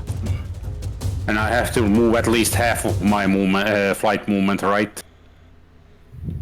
In order to maintain flight, you do have to move at least half your flight distance. All right, okay. Let me actually then put. If you're flying the whole way, you can make the 90-degree turn and all the other stuff. Yeah, this is gonna be a moment. I'm just counting my stuff. So I'm at 12 on there. So of course, then I have to see where everything. Okay, I have that far away. All right. 14, 16, 18, 19, 20. 20 is there. That's the halfway. And those are the draws on that I see there, right? What altitude are you at? That's one that Are you at 10 feet altitude or what? Yeah, 10. Okay, so just remember to subtract 10 feet off of your movement. Oh yeah, that gives me 38 total. Yeah, I believe. Yeah, there's some friendly drow with yellow dots, and then Okay. friendly mind flayer with yellow dot, and then some not so friendly people back there. Yeah, looks like there isn't much of a space. I have to fly past them once in order to get 1, 2, 3, 4, 5, 7. If you want to fly past them without taking attacks of opportunity, you might want to get at 13, least 14, 20 15, feet of 16, altitude, 18, which is actually the actually what it's maximum you gonna can be. get. I won't be able to reach any of them. I'm gonna be just short of that hallway. Yeah. He can. Can't he move his max range and then use his breath weapon while flying, or does he not have the ability to Yeah, and fight have midair? burn everybody else on the hallway. No, thank you. Okay, just moving to a spot which is where I can get. I can get to there. That's it. Done. Okay. Not enough space to properly get there. Next Well, up, you're in the air, you're above people. I mean, I would love to use the breath weapon, but it would unfortunately roast a little bit too much. going there would require another 45 degrees of turn. Oh, okay. Then I'll have to You stop could be myself above the short mind in player. here. I'll just stop short here. You can, as a flyer, occupy the same squares as someone else. Like you're Oh. literally above them. Okay, then I'm gonna be on top of here. That's as far as I can get. And here's the. Could he make an attack action after that? No, I can't right now. I'm not in the range of anybody. Yeah, your reach is out of range, but oh yeah, there's several friendly people ahead of you. You could torch friendly people. It doesn't. I mean, it might. No, the no, reason I'm not asking going to. is just because I was thinking like he's above them, so he could technically aim it into. Yeah, but I don't No, have any that's- movement left on that point. That's I'm not how breath completely weapons work. spent. Yeah. That's not how breath weapons work in second edition. You literally drop it on the ground, no matter if you're within reach of the ground, which is 90 feet. You literally just drop the same breath weapon pattern on the ground, and that's what your breath weapon pattern looks like. That's There's no- idiotic. There's no Yeah. there's no changing All right, the shape of I'm- a breath weapon I'm done. pattern. Okay, next up is Calamar. Calamar is going to backstab the bitch with the mace. This girl. I'm gonna backstab her. Nice. Whatever. I have to find backstab. There it is. It's my short bow.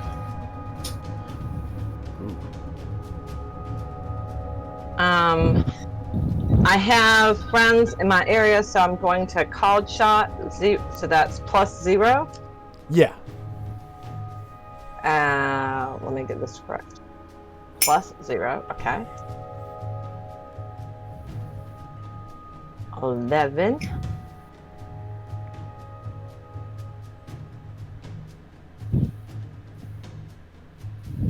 -6 for 12. Okay, piercing backstab.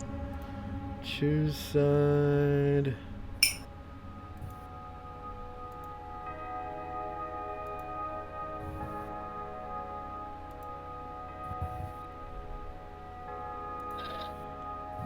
And go ahead and describe how you take her out with With the backstab.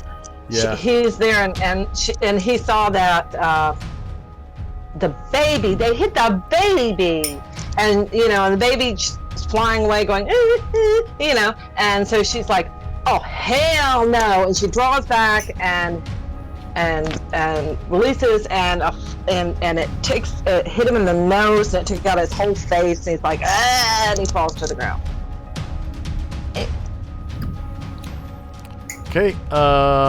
Next up is Well, 1 second. Could you do me a favor? Could you put another circle, like a purple circle, or some other circle you don't have, on Tennille? Because Tennille is the one that I fell in love with. Well, the one that I looked at and I thought she was the most beautiful girl in the world. he should have a yellow circle on him. I like right to here. well, there are all of them have. Do you mean Gwendolyn? Because Tanao's male. Oh, did I? Yeah, I thought Calamar was gay anyways. No. That's fine. Gwendolyn. Well, yeah, the only reason I'm said asking. Yes. Okay. Yeah, it's because I want to know, because I would know, and her name doesn't appear under her token, so I'd like to have something visible so that I would know that. It doesn't really matter to anybody else, but he needs it, so yeah. There it is. The purple dot. Great. Okay. Next up Thank you, everybody. Yep. Next I'm up done. is Moors. Yep. He's gonna face in this direction. Fly. Here, take his 90-degree turn over here.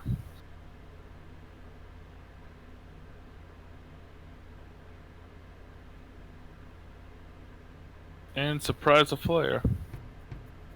Land there. Nope.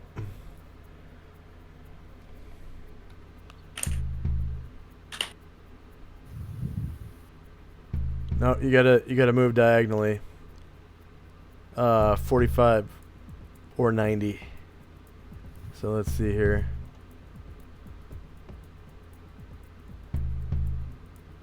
Anyways, back here, facing this direction. Then made a 45-degree turn and landed there.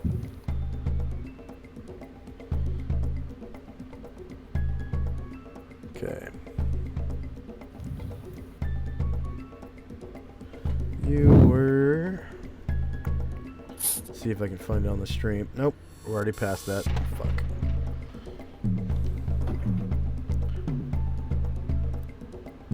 You were right beside Asher, right? Or were you right ahead of her? Right about there, actually. Okay. Right, no stinks. So just make sure that you're going 45 diagonal. Okay, so on the ground here, face this direction. Moved here. So then made my 45. turn. That's not 45 diagonal, buddy. This is 45 diagonal right here. See that? You're going through all the corners of all the squares.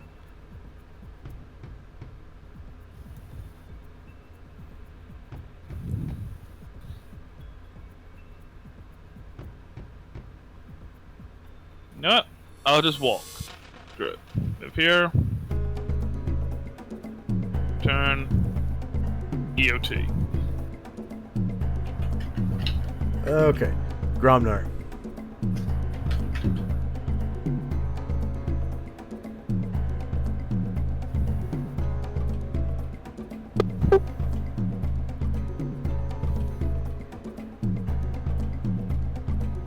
Like I said before, if you want to play a flight character, I'm going to be your flight Nazi.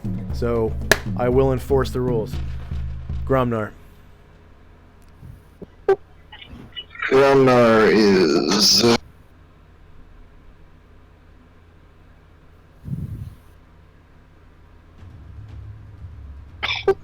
I think Gromnar will jog, if able. I rolled initiative for a sword attack, but I'm pretty sure he can take off at a jog to get up there without making an attack. You can't attack and jog in the same round. If you want to Right, move, that's what I'm move saying. farther, If he gives up the opportunity to attack, he can jog instead, correct? yeah, that's fine. I've always accepted that.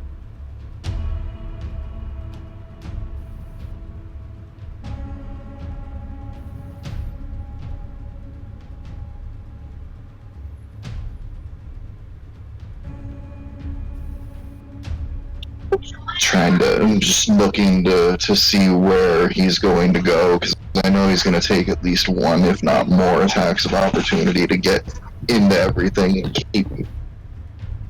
Thank you for asking that, Paul, because that will help me in the future. Remember, you are a large creature, and by passing, you can actually pass through these Drow's squares and trample them because you're large. So they'll get attacks of opportunity, yes, but then they have to make saving throws versus paralyzation or be knocked down. And if they get knocked down, you get to attack them at +4 to trample them, and then you do 1d4 damage for each difference in size. So medium creatures from you would take 1d4 damage. Trampling is always an option. I think I'll be satisfied with him being there. I know he's going to take one, maybe.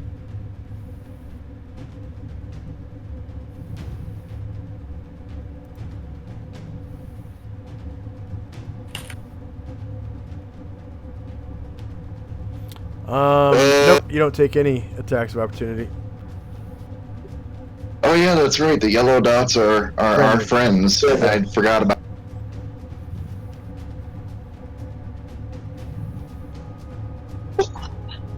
Then I think I'll move him as his other two. I totally forgot the yellow dots were. That would be his full jog, right?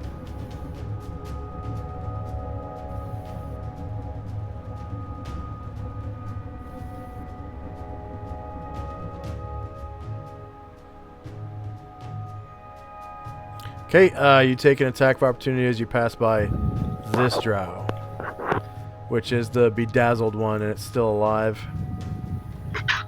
It's okay. I figured one, maybe more.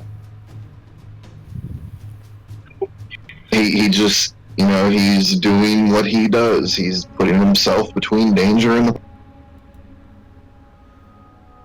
Okay.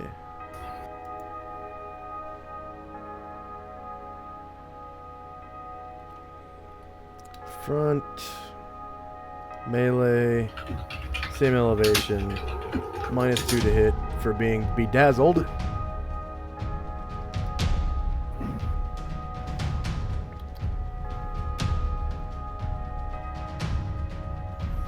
AC 8 misses. Go ahead and roll your attacks. Nope, no attack. He dropped. Oh, that's right. Raymond.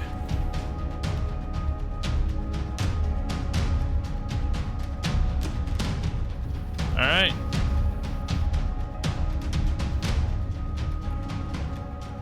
If Josh is a flight Nazi, Raymond is joining the Luftwaffe.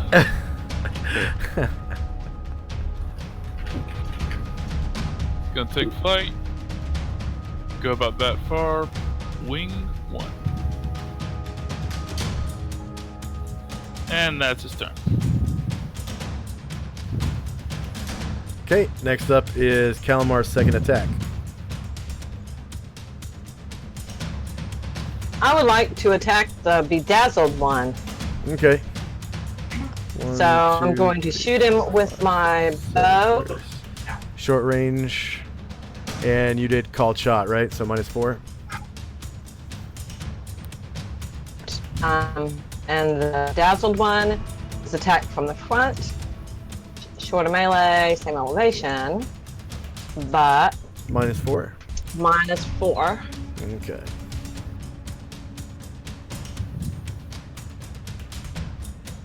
AC 13 Like- is a miss. She's like, darn it! Walmart, no! No! Okay, end of round. Go ahead and remove off balance or whatever. Kick me signs. Regeneration occurs now. Poison damage.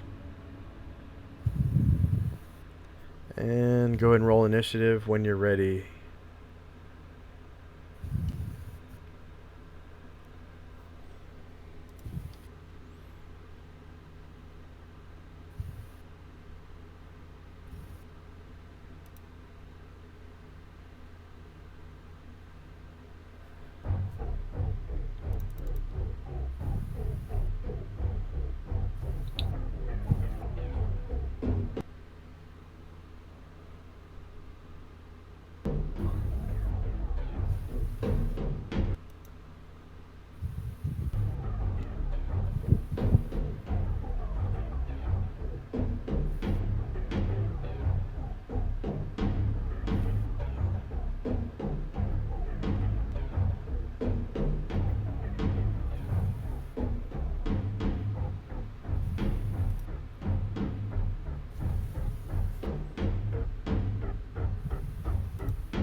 Okay, is anyone still in initiative phase?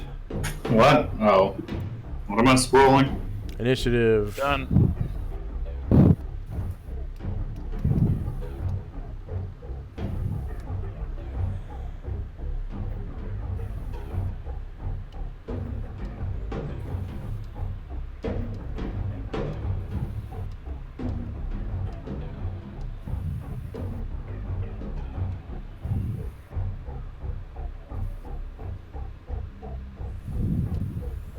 Anything for Shirka?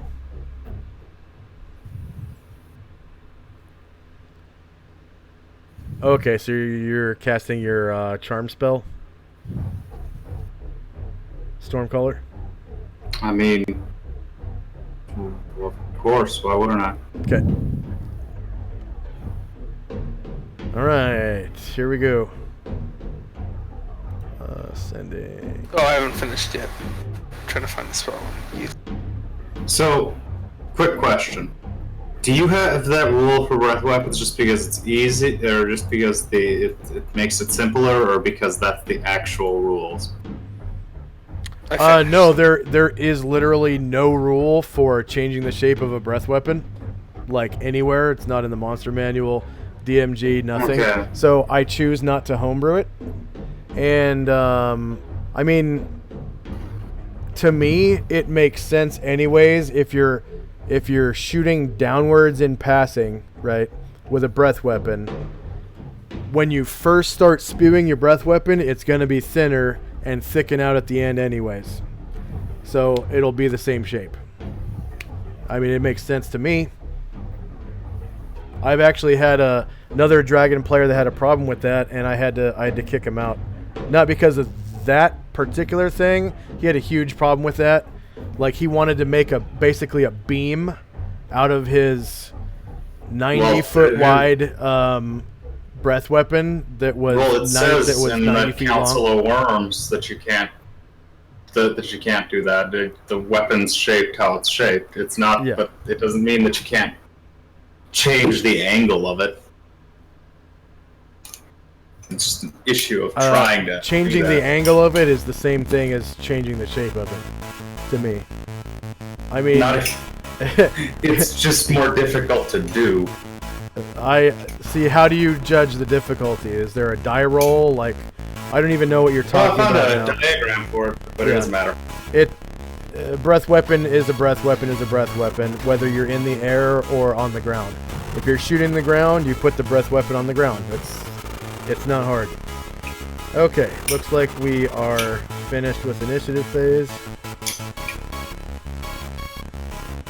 More along the lines I was pointing out is, let's say you're 20 feet up, and you Blue fire dot, your breath Calamar's weapon. levitation. Time now is 1:50 p.m. 28 December 10 AE5. Finn's torch has 20 rounds left. We're in combat round 3. Ding ding. First up is Varen. Baron's going to walk over. Can't quite fly out of corridors. Is that the way he wants to? And that's just it.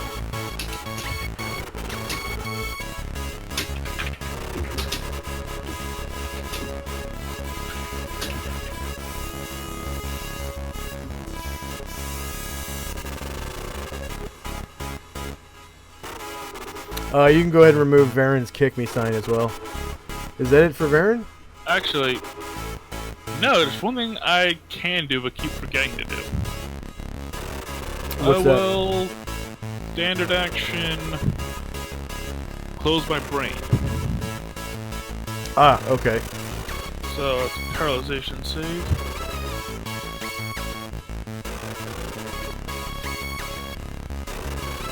And close-minded again. Okay. Next up is Velcane. Okay, I casted magic missile, so I'm gonna fire them at the mind flare in the back that I can see. The first one. That's the second one. That's the third one, and then that's the fourth one. So 16 total.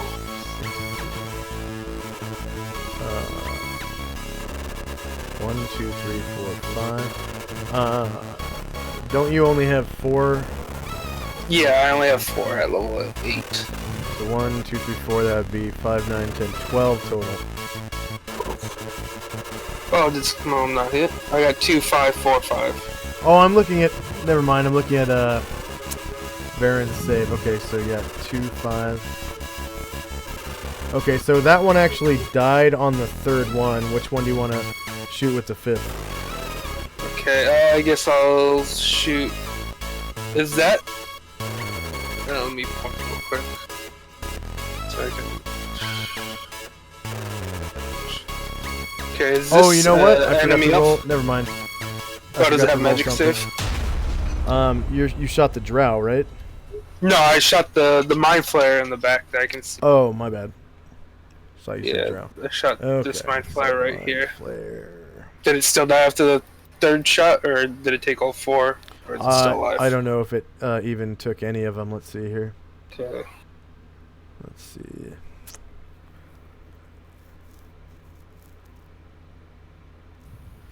Yeah. They have magic resistance, so that's all 4 of them.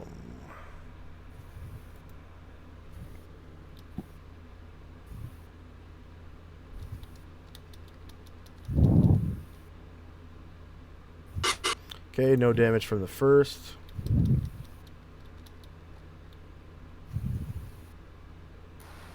No damage from the second.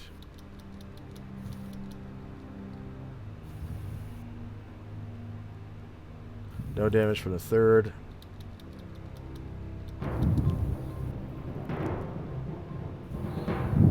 And no damage from the fourth. So the Mind Flayer resisted all 4 magic missiles. Damn. Okay. Next up is but use. Well, spell was ineffective. No experience gained. Okay. All right. So this drow. Didn't you kill this drow already, or did you miss? Calamar, the one that is bedazzled. Nope, no one's been shooting him. No, Okay. I missed. Unfortunately, I Okay. rolled like a 13 or something. So this one is going to walk up to Gravo. Oh no. It's gonna stab Gwynwyn. The bastard is gonna stab Gwynwyn.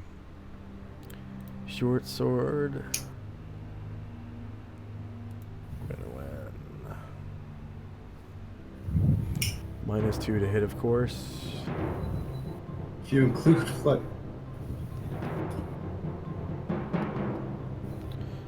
-2 to hit. Boom, boom, boom. Boom, boom, boom, boom.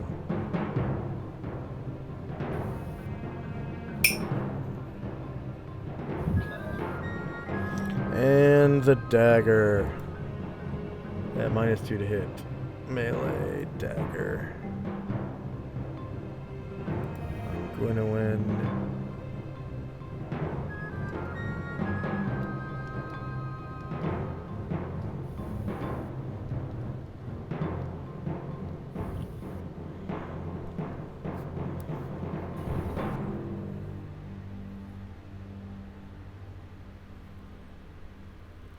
And a miss. Let's see. We've got another drow. Right in front of Gromnar. He attacks Gromnar with a short sword, reaching up to Gromnar's guts.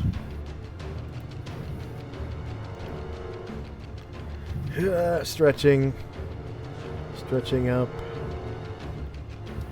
Front, shoulder melee, same elevation, no mod. Snicker snack.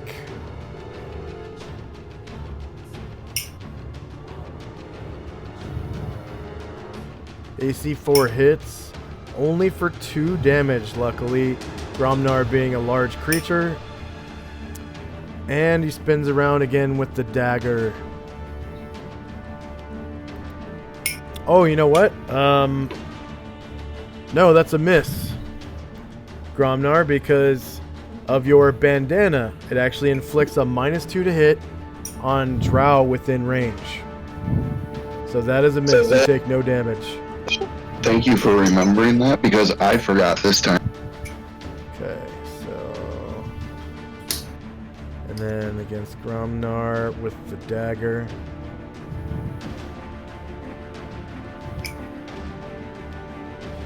Front. Shorter melee. Same elevation. Minus... They get a -2 to hit from that? Yeah, -2 and unlike. And it's goblins that have -1, I think. Like goblins and bugbears or something like that. Or goblins and orcs. Isn't stuff with dark vision gets -2, stuff with low light vision gets -1? There's no difference in 2nd edition between low light and dark vision. It's all called infravision, but it's only certain creatures like drow, goblins, orcs. What the hell is that? No, that's the wrong attack. Ignore that, Gromnar. It's supposed to be the dagger. Why did that? Oh, because there's typing going on and it made me click the wrong button. Gotcha. Okay, dagger. The buttons are in chat. And if chat's going a mile a minute, I can't click. Sorry. Front. Short. Same elevation. -2.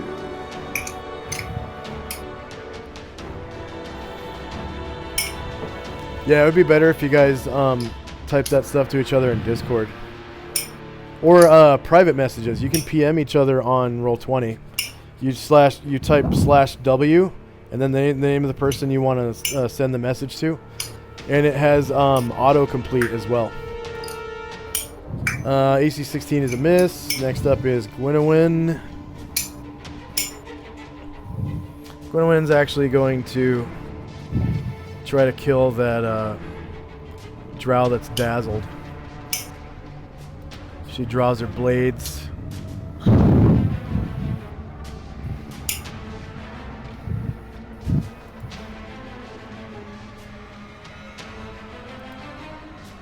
She also gets a -2 to hit. Yeah, sadly it affects our friends too.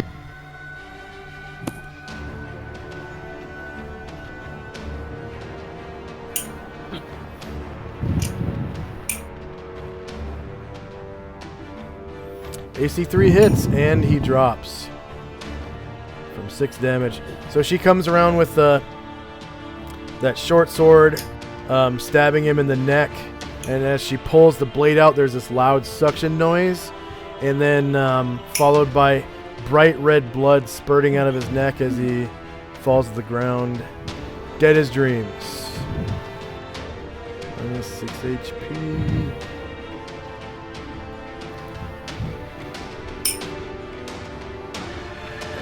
Red X.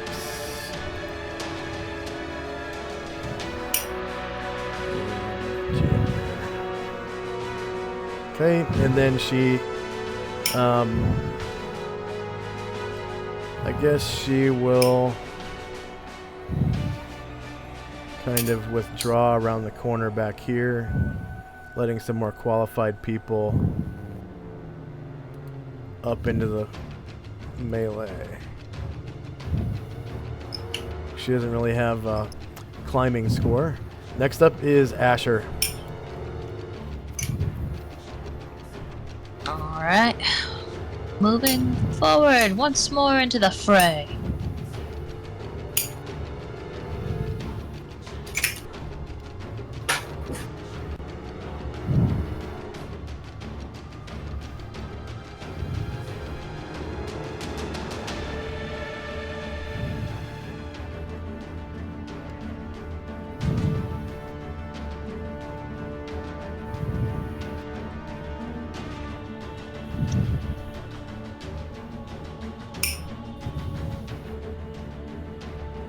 Alright, so behind this column,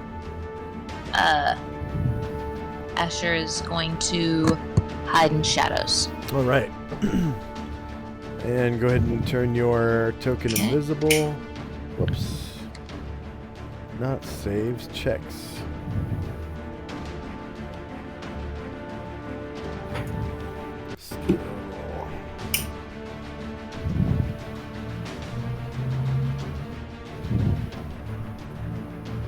That really is a train of death. I couldn't see it from where I was.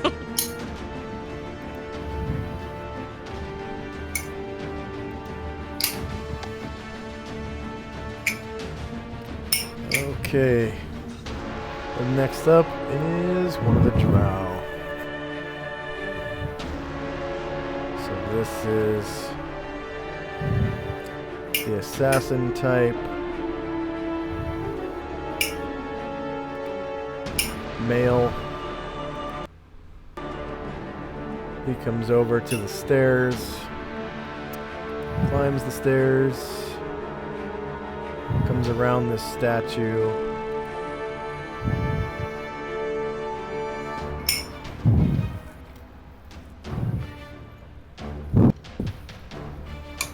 Takes cover right there. Next up is another drow.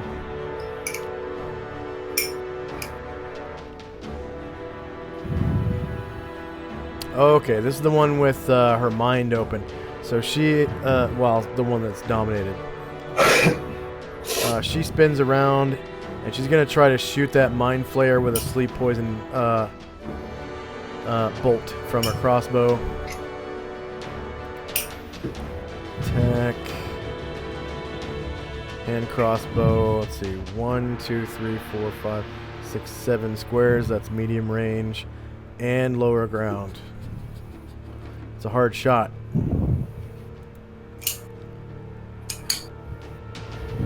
And there's nobody around him in melee, so it's not like she's gonna risk anything. So front, medium,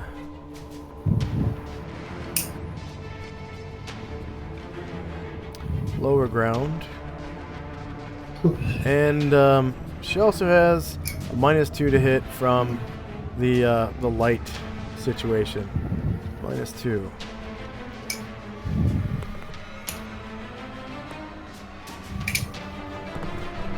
Fortunately, I don't think mind flayers are that armored.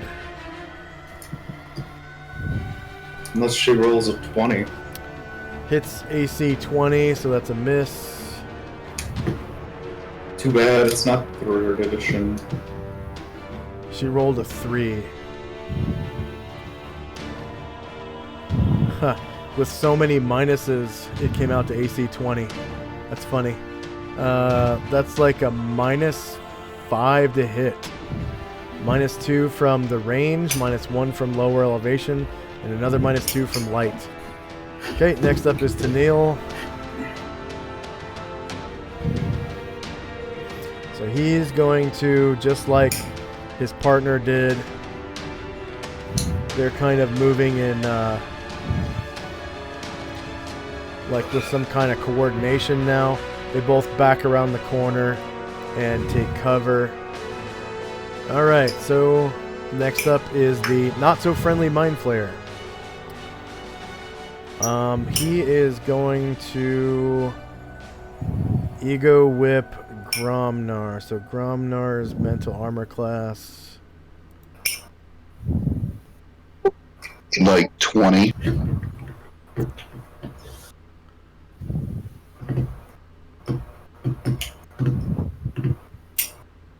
It's okay. If you get dominated, I'll charm person you back to our side. Number of proficiency slots, but no mental armor. And no. You can't. I'm too big. Oh yeah. Wait, can the Mind Flayer even dominate person Gromnar because he's an ogre? Yeah. Psionics work differently. Let's see. Yeah, your mental armor class is 10. It's not dominate person, it's just dominate.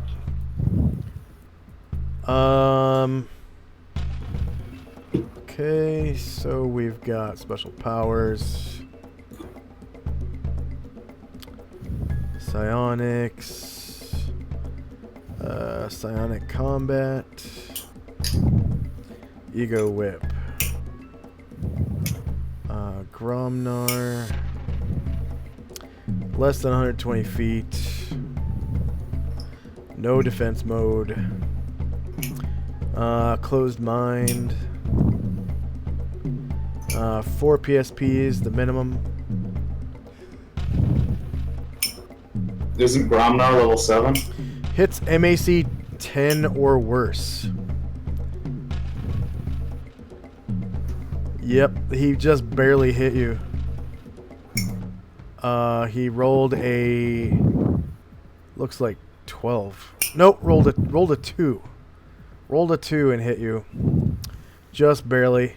So now Gromnar has an open mind, so he's got that skullfuck symbol.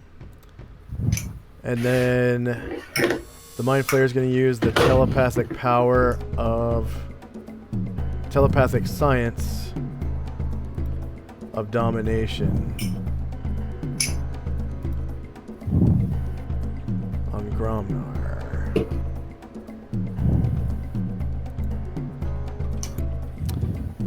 No adjustment.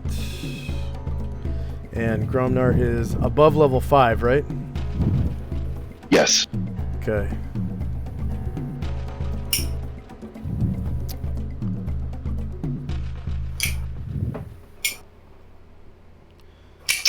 At the exact level, he's 7. 1 success. So Gromnar is now dominated. I'm going to give him... I'm going to give him a... What orders pink do you die. have for Gromnar? You don't need to know that. True, but Gromnar does. No, he doesn't. I have control of Gromnar now. Aw, it's more fun when you let the player control their dominated mind. Whatever Paul, you maybe say. need to make a new character. Yeah, that Not might just be necessary. it. I'm sure you guys are going to Gromnar's take up. fine. Sure, you guys are going to fly right over the whole crowd and just butt rape that Mind Flayer to pieces. Gromnar forever! Hey, we'll do to that Fireflare what that Fireflare did to Gromnar's brain. Yeah. If it happens, it happens. It gives me the opportunity to roll up a win.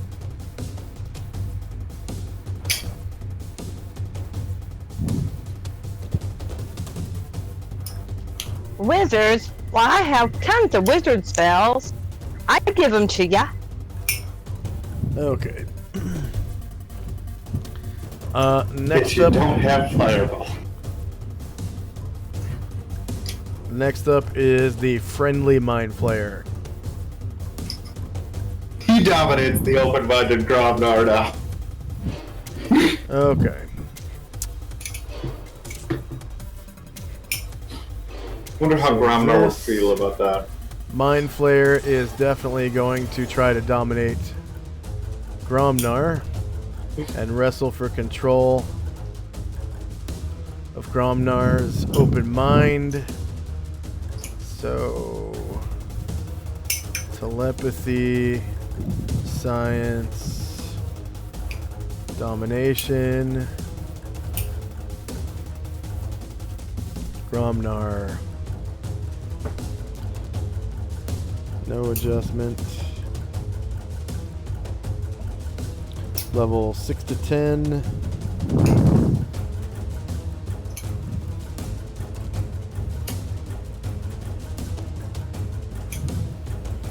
See, the thing success. is, they dominate me as if they think that my party would be resistant to putting them. Okay, so he immediately drops domination of Gromnar, returning Gromnar to Paul's control.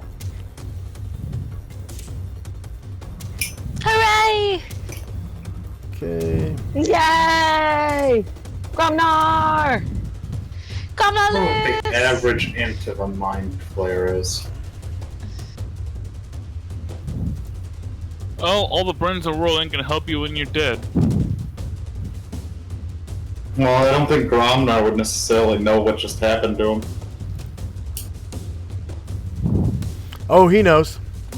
Okay, so Gromnar, you can remove that pink dot. And next up is Raymond. I bet there's a four turn wait, 4 round wait in our future. Raymond's gonna keep flying. Land. So, no more wing. And stab a flare.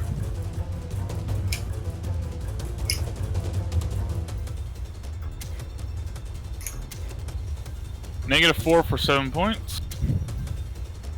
Okay, it survives. Right talon.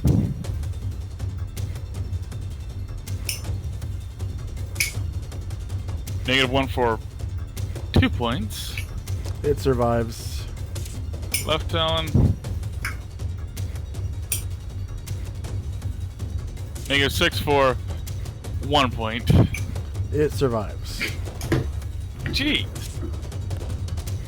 My You did. D20s are on point, but my D6s definitely aren't. You did that much damage to it. Next up is Karanglor. Hardly felt it.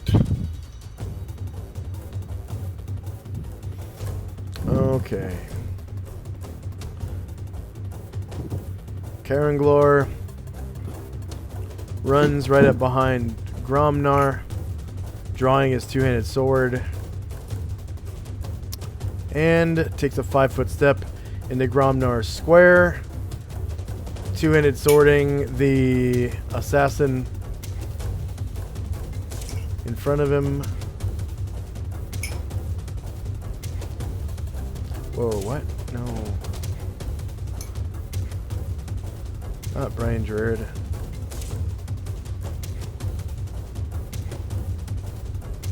Oh, okay. Brian Druid is in the air. I'm just going to put Brian Druid at the bottom layer real quick. Yeah, there's a lot of stuff occupying them couple squares.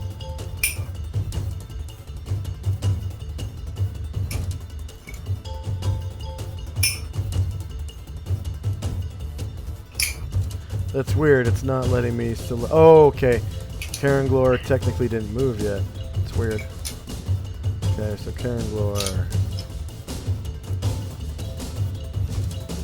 I can't charm a creature with more hit dice than me, right? Yes.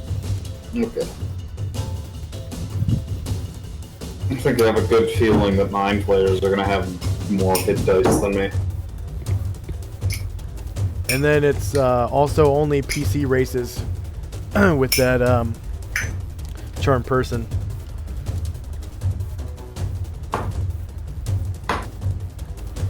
Okay, so he draws his two-handed sword. Come on, there we go, two-handed sword. Takes a 5-foot step into Gromnar's square, slashing at the assassin asshole.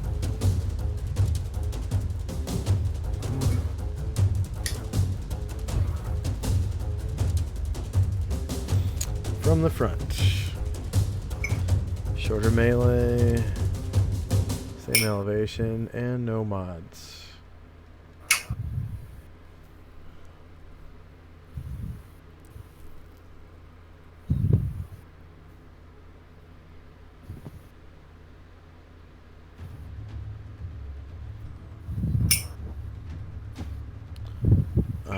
What's going on? Why are we rolling spell templates? Because I'm reading it. Ignore it. Okay, AC 13 is a miss. Next up is Stormcaller. Oh, the Drow makes an attack of opportunity against Karanglor. That's right. So attack. with his short sword against Caranglor.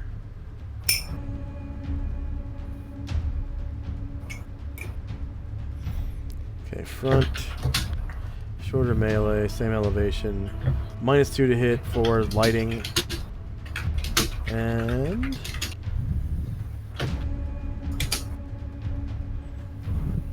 I think Caranglor has a pretty good armor class. AC 14 is a miss. Okay, Stormcaller.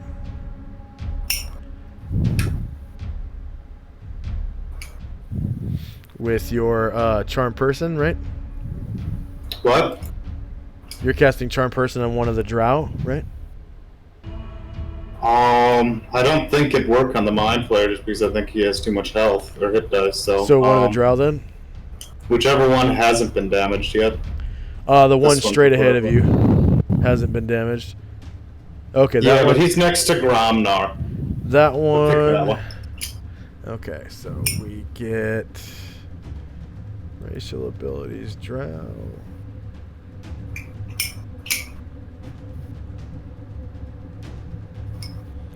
Magic resistance. What are you resisting? Stormcaller's Charm Person.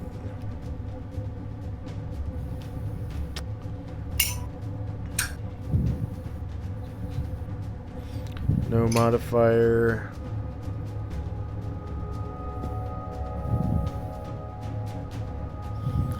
Okay, it's resisted. At times. Okay, so we got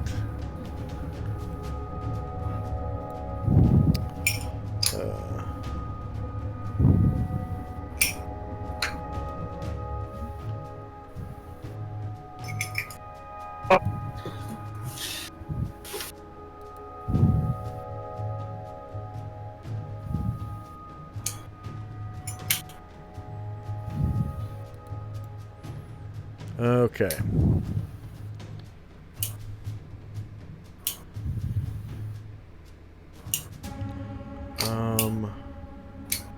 Shoot. Let's see.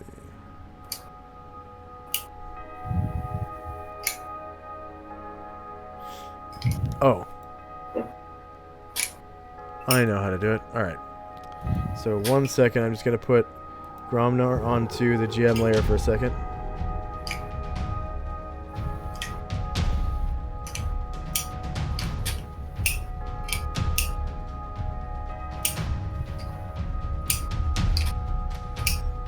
Okay.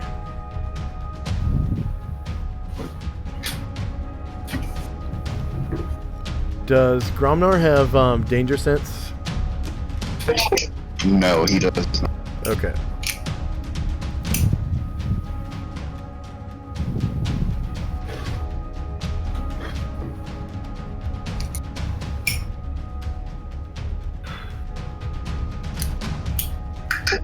I'm still trying to figure out what to fill that one unused slot. Maybe that would be a good idea.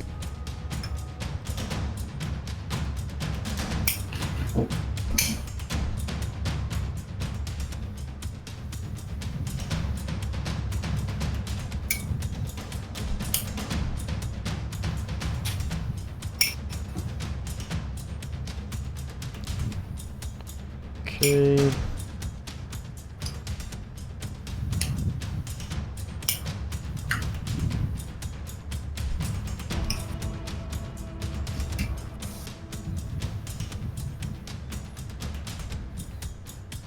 Now, can you guys see this roll?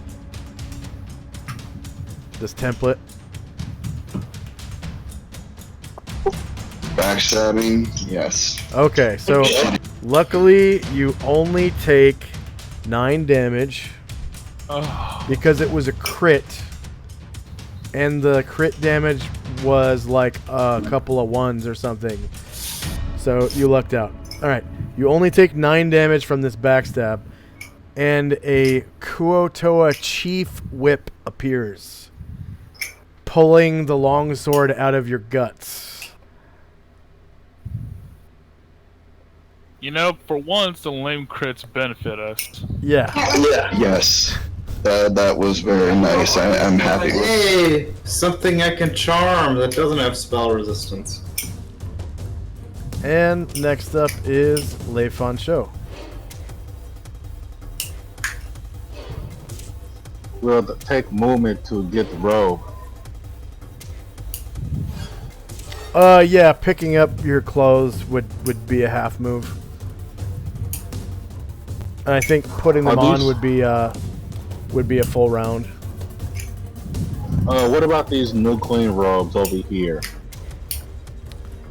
Oh yeah, you could just grab one off the wall and go. Yeah, I wanna, get dressed by putting on some of these clean robes because my clothes are tattered. Yeah. Stab wounds and stuff. Okay. Are you gonna leave your clothes behind? I'm going to take my supplies, but my clothing, yeah. Okay. Just remove your clothing items from your character sheet, and then put common robe or whatever for this robe. And of course, you're naked underneath. Like that's all you're wearing is just a robe. So it kind of looks like you're wearing, well, like a kimono almost. Either that, or he's walking out wearing a bathrobe like the stud he is. You don't know. Yeah. There's no Why are the penalties things from wearing kimono, of course. that a charm always need to piss off Gromnar? So yeah, we're going to get dressed with these robes because our clothes are really soiled and damaged from combat. Can't really wear that anymore. Yeah. Well, Shirka was only wearing a hide armor bikini before, so Yeah. which was Yeah, not hers my is still design. good. It was not my design. An actual player made that character with a hide armor bikini.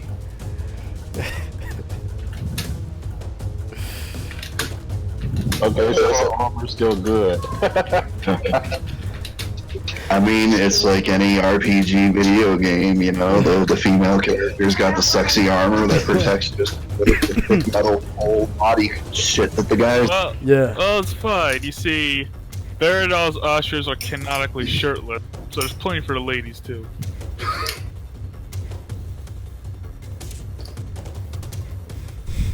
And remember, these angel boys have 18 charisma. There's non-lethal in 2E, right? Yeah. You just have to choose. You just have to state it before your attack, right? Yes. Yeah. It cuts all the damage in half. All the damage you do is cut in half, and it's temporary, what they call knockout damage. Yeah, I know. I know the rest of it. So anything else from Leifon Show? I do have a question. I have some grip-ons. Could I actually wear these? Somewhat. Or will that damage them? What are they? Grip-ons? You mean crampons? Yeah. I mean, walking miles in them would probably damage them. I think just wearing them in the dungeon wouldn't do much other than make a bunch of noise as your feet kind of scrape the floor. The blades. Yeah, because kind of got my boots messed up, and besides, if I do a kick, I want it to hurt. So yeah. Okay. We should get him a set of steel toe or hobnail boots. Then those will hurt. Yeah. Well, Ash I would had- be irritated that you're misusing your tools. Since you're a monk, I do want to remind you that it's against your ethos to spread bloodshed. That's right. I can't wear those. That's right. You Okay, can. It's just scratch there's that your deity's probably gonna get pissed at you. Yeah, scratch that. I go barefoot. Okay. That's right. You cannot cut this guy up, but you could totally give a brain damage. Yeah. Of course. Okay, next up is Calamar. Oh no! They got Gromnar and everything. Let me see. And he moves up here. That's half a move, and she'll shoot at this one, the one that's right in front of Gromnar. Wait, I should ask. What is that? It's Koto Whip. Okay, I'm not gonna fight that one. It's a chief whip. No, I'm gonna go for the It's literally a leader of Kuotoa. Yeah. I'm going to backstab the drow. That's right in front of Gromnar. So I'm gonna use my short bow. I'm going to not use -4. I'm gonna hit +0 because I'm having a Called shot. you know what I'm doing. Yeah, Called shot. Thank you.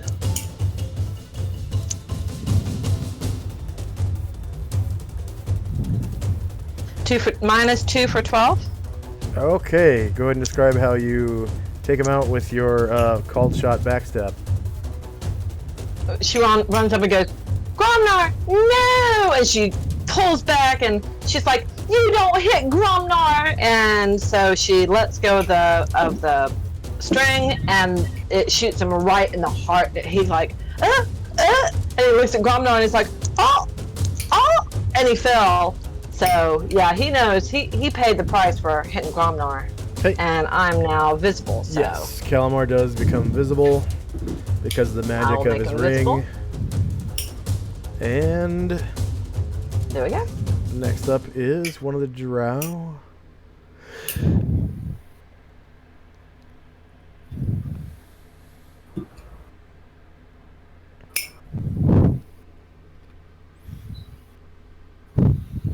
Okay, so this drow does not like people trying to charm her, so she is going to launch a javelin at Stormcaller, who is surrounded by friendlies. So I'm going to roll a d4. 1 on the d4 is going to be Stormcaller himself. If it fizzled against her spell resistance, she doesn't even know what I did to her. Wrong. And then clockwise from Stormcaller will be the rest. So 2 being Gravo, etc., etc., etc. /R d4.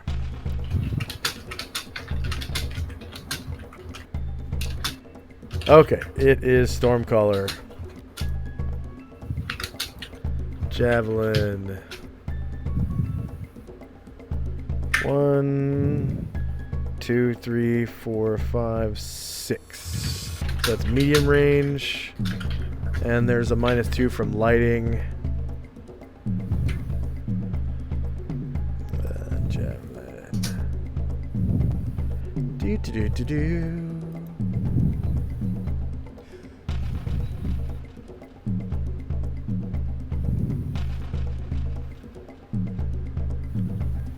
Okay, front. Medium range. Same elevation. -2 to hit from Gromnar's bandana. Having continual light cast upon it.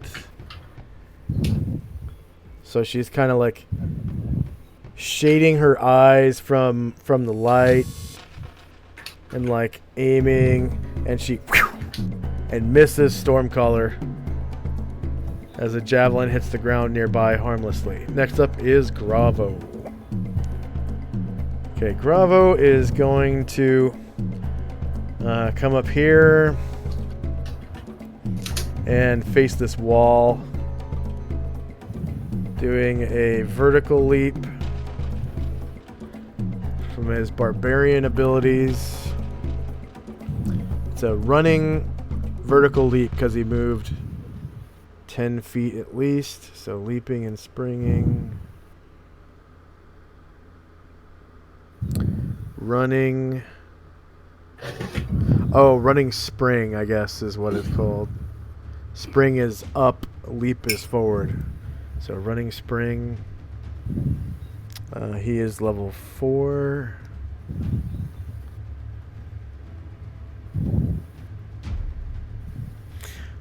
Oh, that sucks. So Gravo. Oh no, he needs a running start of 20 feet. Okay. So that's not far enough. He will do his barbarian climbing then to get up the ledge there. Let's see, barbarian level 4.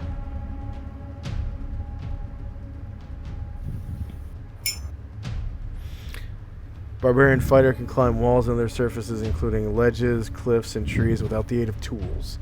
So he climbs up here. And he moved 2 squares to get there.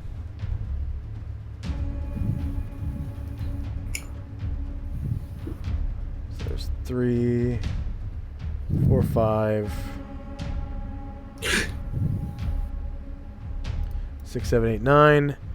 He rushes up here and tries to beat the fuck out of this drow with his staff.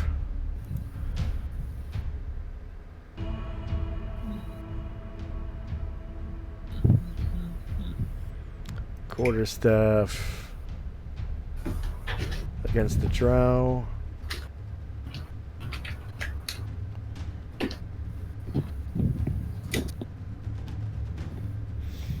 Front. Shorter melee, same elevation, and no mods. Oh, can he even see? I might need to roll a dex check. I forgot he was human.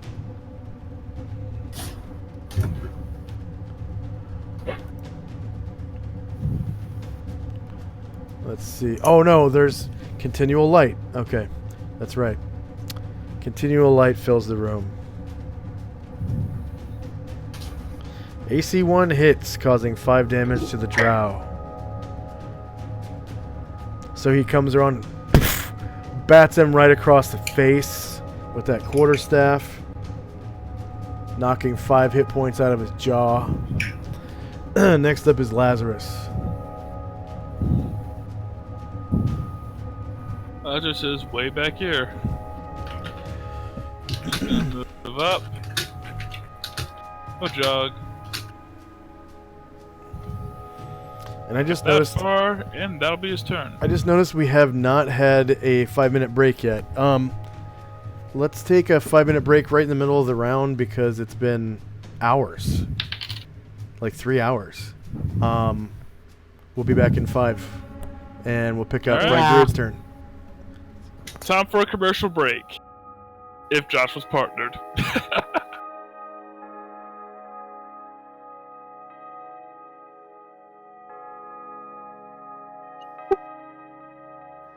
Yeah, I don't know if Stormcaller has noticed yet, but Gromnar only interposes himself between the group and the danger.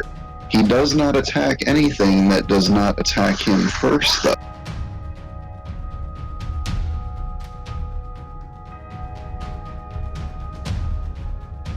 That seems very reasonable.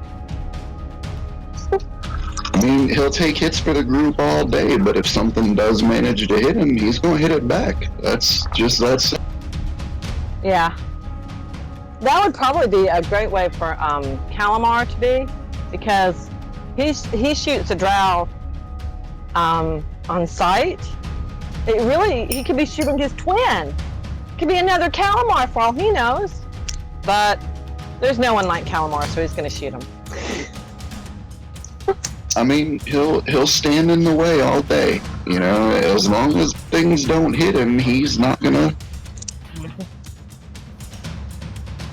They can swing at him and miss. That's all well and good. They might live if the rest of the group doesn't kill them. But if they hit Gromnar, he hits.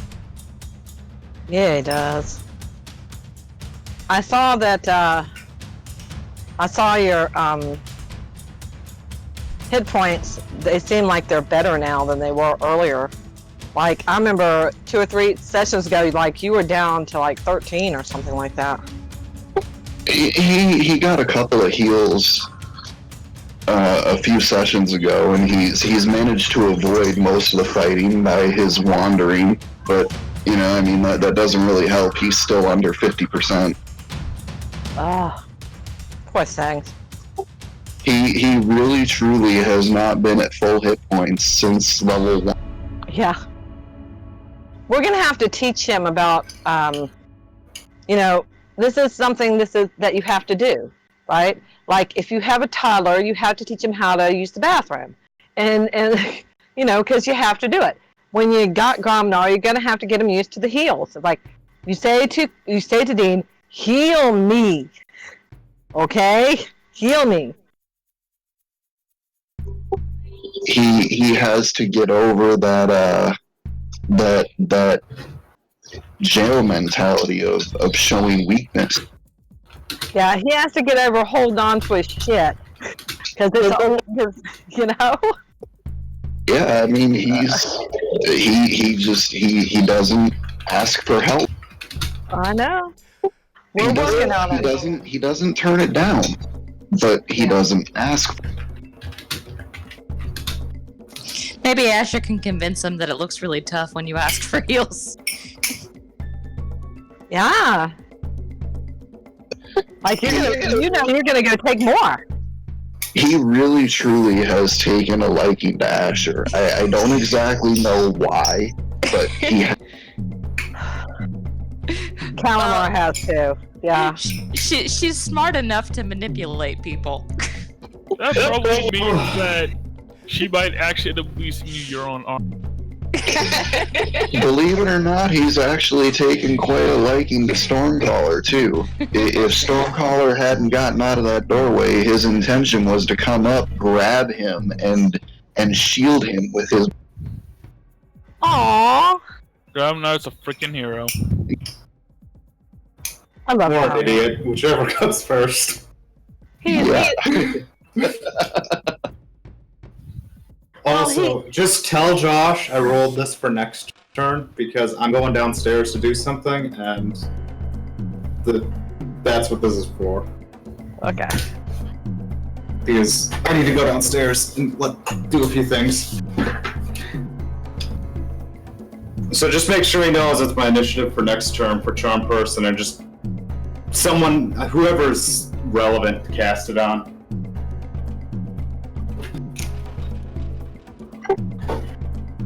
Nine out of 10. He prefers that.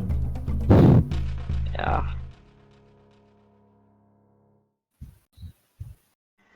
Well, Gromnar, his intelligence is low enough to make him willing to go grab Stormwind and shield his body, He's a good guy. But don't actually do that. That would be just the worst. I mean, it's not even really an intelligence thing. It's the character that I've made him in. Yeah. He's sweet. I had an idea when I rolled him up, and this is what he's evolved in.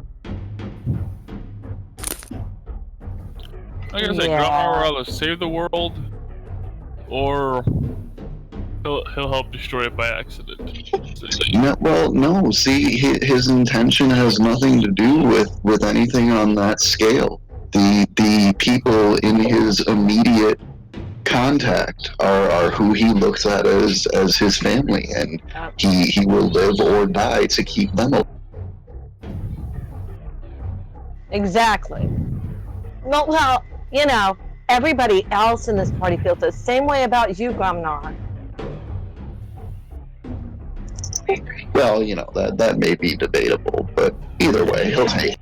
Calamar believes it. Oh no, yeah, we'd all. Fairness, throw our lives in Calamar front of him. Calamar will probably throw himself out of a bus to save a dog. Yeah. Oh yeah. Or kitten. Asher likes Gromnar a lot as well. She usually finds it more expedient to lie to him than to try to convince him of the truth, but she does like him. Of course.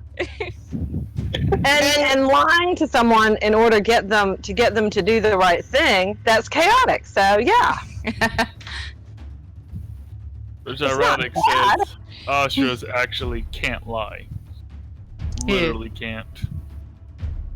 My mother-in-law is this way. She has never told a lie, and as long as I've known her, I've been married to my husband 25 years. She has never told a lie, and I tell my kids that in class when we're discussing why people lie and all these things, and they're like, "No way! What did she say?" I said, "Well, she's learned to say nothing. You know, if somebody does something wrong, she bites her tongue or whatever. If somebody does flat out ask her, hey, does this skirt look pretty? She'll say no. And they're like, what? But I said, if she came into this room right now and said, there's a purple elephant walking down Brownlee Road, I would say, boys and girls, this is something you don't see every day. Let's go out and see the purple elephant. Well, And they got it. They got it. I find that like truth or honesty becomes a habit because like when I was younger, one of my parents was violent, and so I wasn't going to admit to having done anything wrong because there were consequences, and so I got to lying about things that I didn't even need to, and that became a habit, and it was hard to break myself of. And then when I got in the habit of being honest, that's a lot easier to do than lie. Yeah. Don't need to worry about which lie you told. Yep. Yep. I was my story is similar too because I lied a lot most of my life, and I didn't understand why. Why is the world like this? Why does the world, why do they not like liars? And then I got it. Oh, I get it. And then you change. But it's a long lesson. It's painful.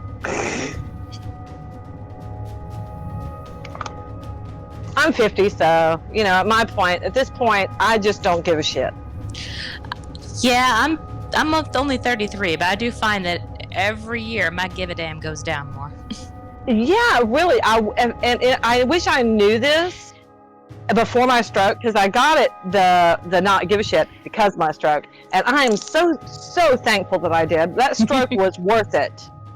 So that I don't care anymore. I just say, you know what? I don't care. Yep. I just don't care. Bigger things. Yeah. You don't like me? Oh well. Yeah. Before I was like, you don't like me? No. What do I do? Exactly. You know what I mean? Oh well. Oh well. So sad. Well, I didn't realize how much that was holding me back either.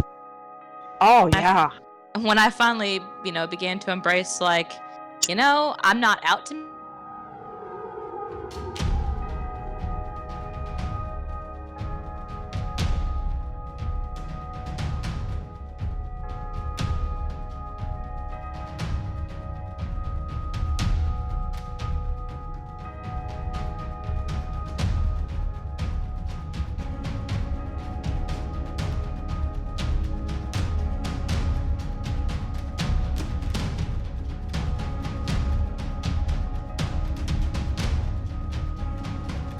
Okay, I'm back.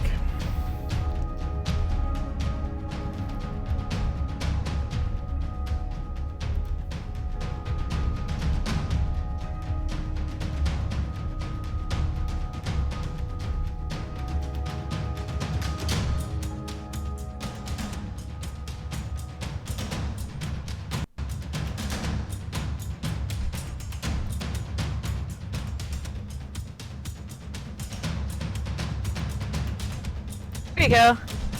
Hey. Yeah. I don't see why on earth I cared. Hey. All right. Hey, Josh. Next. Hey. So Lazarus just flew north, right?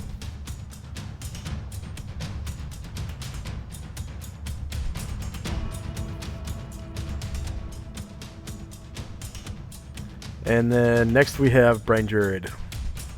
Alright, so trying to figure out which one is friendly, which one is not friendly. The ones with yellow dots are friendly.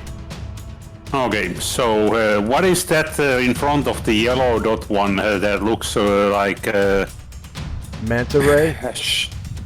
Yeah. Yeah, that's that little bastard that tried to gut Grom. Yeah, that's the Kuatua I'll Chief bite Whip. that one then. Okay. And you're flying, right? Yep. Try to grab its head. Or bite his head off. So you get higher ground, and you have to make at least a half move straight forward. Well, not straight forward, but you can make your any turns you have. You just have to make at least a half move flying during this round. So if you don't kill it, it will get an attack of opportunity against you. Yep, I know. Um. So first, of course, get to there to do the attack.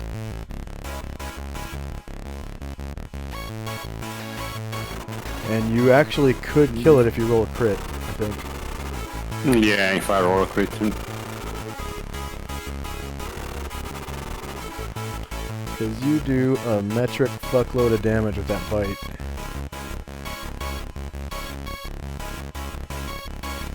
No crit.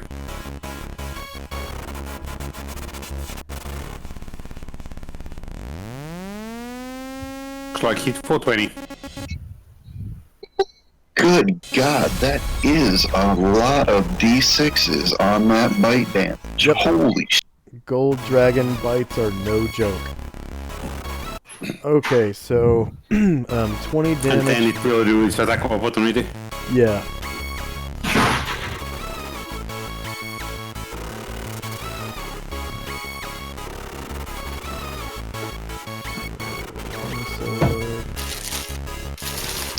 I mean, I knew his bite was strong, but man, I didn't know it was that strong. Holy shit.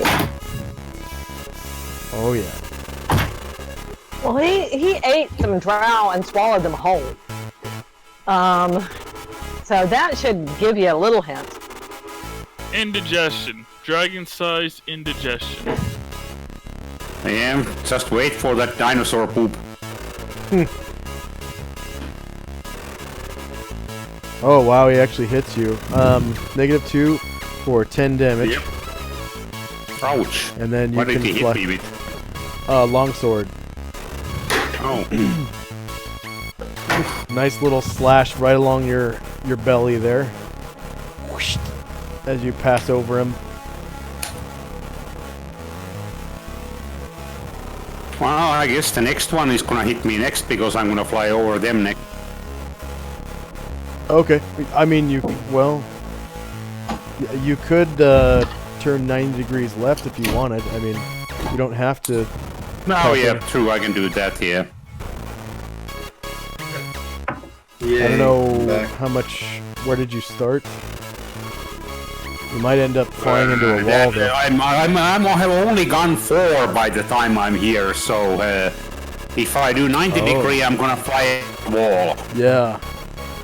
And even then, I'm gonna crunch myself a little bit on the wall, no matter what I do, unless I do 180 and come back. Oh right, yeah. But they have only one opportunity attack, right? They can't do 2. Right. So I might just do 180. One each. So that one in the back is gonna stab you with her javelin with a melee attack. Yep. You can do that with javelins. As you pass over her head as well. Front, shorter melee, lower ground. And she gets a -2 for the lighting. Because she's a drow. And no damage mod. No. Okay, AC No 10 hit. is a miss. Alright, I'm gonna do 180 wing over then. And fly back. So let me count. 1, 2, 3, 4, 5, 6, 7, 8, 9, 10, 11, 12, 13, 14, 15, 16, 17. Yeah, I can't really stop properly after that. I effectively just have to fly all the way back. Yeah, you could fly like over that drow's head and then take a right. There is a hallway there. Yeah, true. And then from there you could take a 180 once you get down to the end of your turn. Yeah. That's actually a better idea. I didn't realize there was a way that way. To the turn, probably. But that 180 takes the place of turning, right? Yeah. So you'd have to do that on your next turn, actually, doing a 180. Yeah, of course. I turned this around a bit. It just keeps putting that stuff on top. There we go. So I end up about there. Oh, okay. You And flew all the way. done. Well, if you... I had to still travel long enough here. There you go. Okay. I'm just lagging a little bit. All right. Yep, done. Okay, next up is Moors. Alright. Moors flies over, lands here. And is going to perform hate crimes on this mind player. Will he turn to face him? Yes. The Mind Flayer turns to face.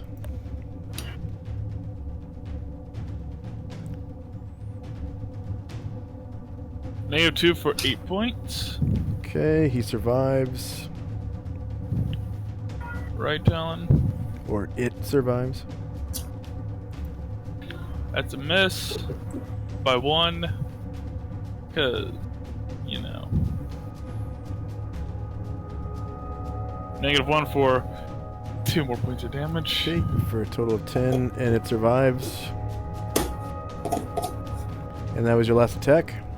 Yep.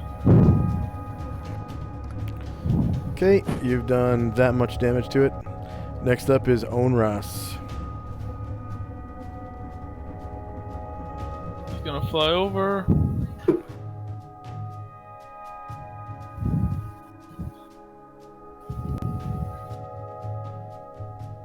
Land here.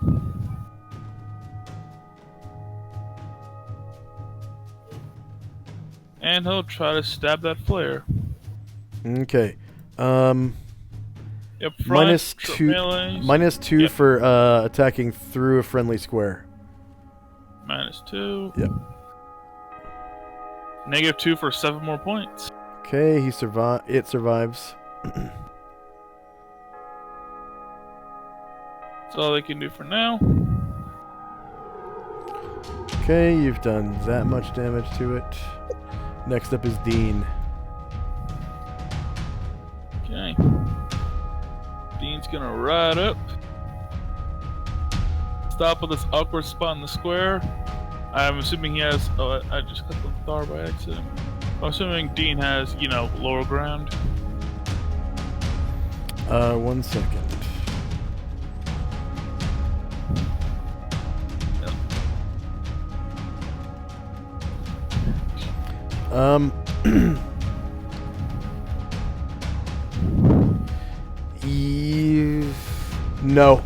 No, you don't have lower ground. Oh, sweet. I'll say you don't because you're mounted and you're on the top steps. Yeah, that's right. Anyway, axe on Mind Flayer. That's a miss. Because Dean is a much lower level than my other guy. Okay. Warhammer says AC 0 for 4 more points. Okay.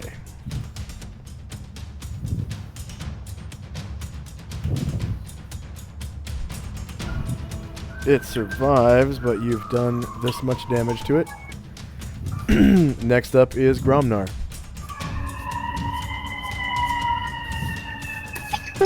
Yeah, that little thing is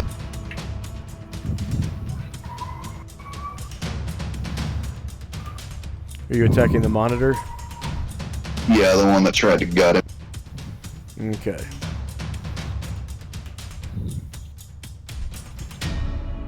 Never mind. Oh, go ahead and give yourself a kick me sign. Next up is Calamar. Actually, don't give yourself a kick me sign because it's the end of the round anyways. I was about to say. Yeah, sorry about that. Hey, no problem.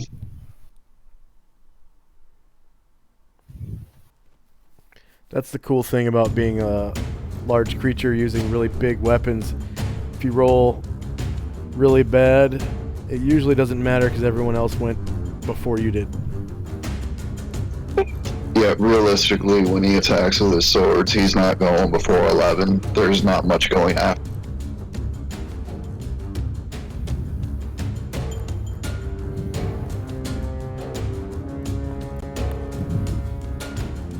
Shannon, are you there?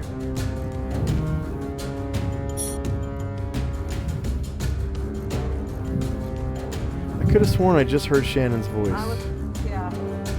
Yeah, she's really quiet again. Oh, okay.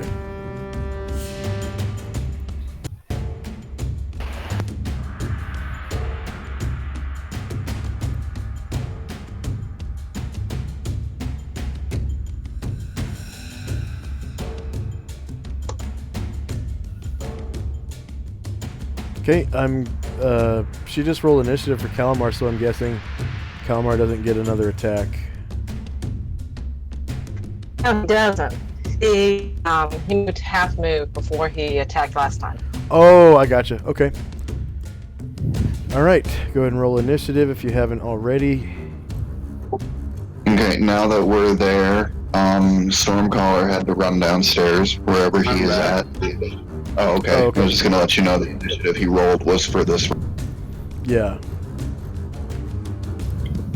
Do you want me to roll initiative again, or just keep the one because I'm gonna use the same thing anyway? Yeah, go ahead and roll initiative again.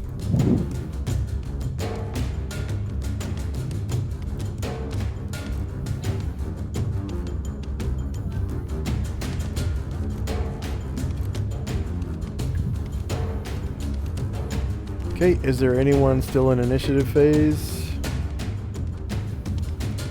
By the way, if you haven't done so already, go ahead and remove any kick me signs that you may have. Yay, 4.3. No. It's you roll the template if it's a slotted spell. If it's innate spell-like ability, you roll initiative for innate spell-like ability. It's on the drop-down menu for initiative. Well, isn't it the same roll anyway? Or is no, it's different. No, but I mean, It is a different. Gonna be the same It is modifiers? a different speed. It is a Okay. different speed. The template uses the spell's casting speed. Your innate ability uses a different speed because you're not casting it. You don't have to. There you go.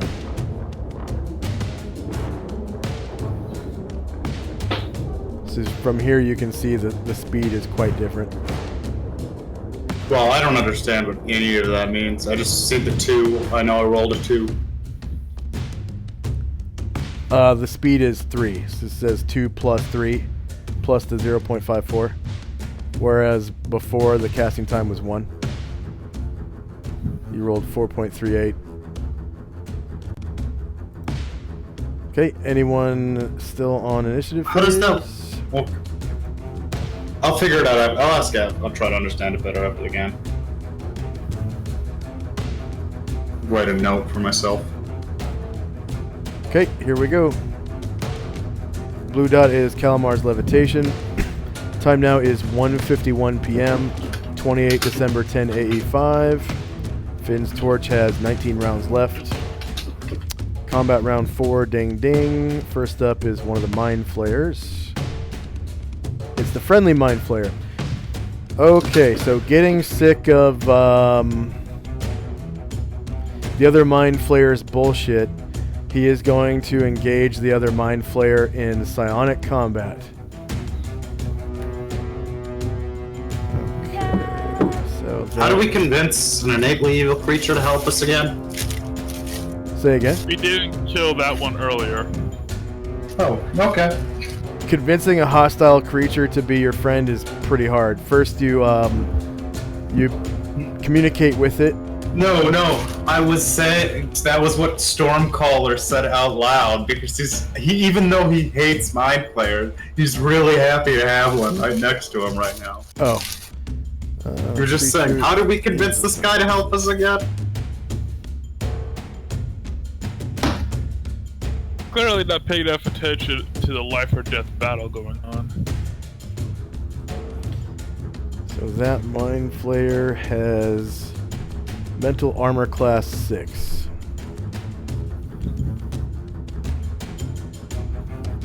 And friendly Mind Flayer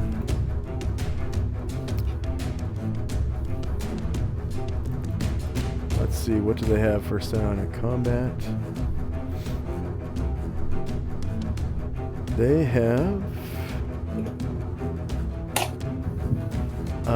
Ego Whip, Id Insinuation. Okay, so he's going to use Id Insinuation. Special powers. Psionics.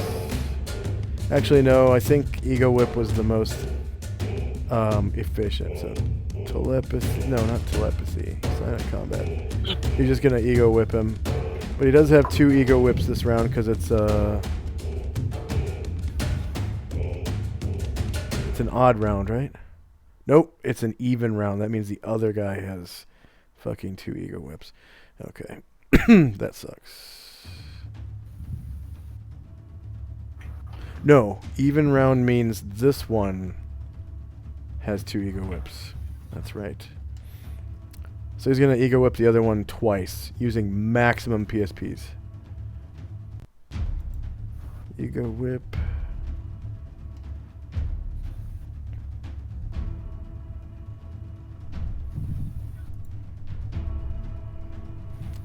Yeah, less than 120 feet. Let's see, defense mode. Yeah, we'll say he's using... Shit, what was it?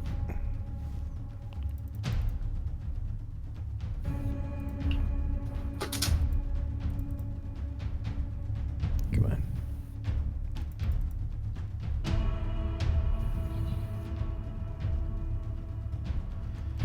Their defense modes. Oh, they have all of them. Okay.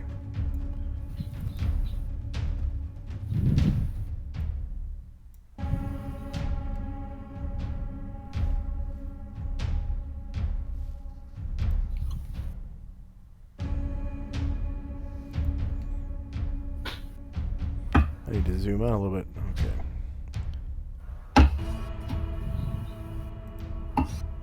Come on. So, Ego Whip. This asshole. 120 feet. Defense mode. I think it was Tower of Iron Will that defends against Ego Whip. Submit. Close mind. Maximum PSPs 20.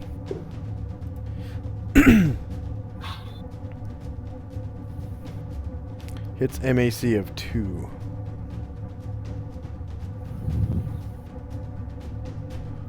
PSP damage. Yep, MAC was 6, so that hits. 20 PSPs does 16 PSP damage. Target's mind is open to further psionic contact if no PSPs remain. Failed attack costs 2 PSPs. Okay, so 16 PSP damage. Okay. So that other Mind Flayer loses 16 PSPs. And this Mind Flayer is going to Ego Whip him again.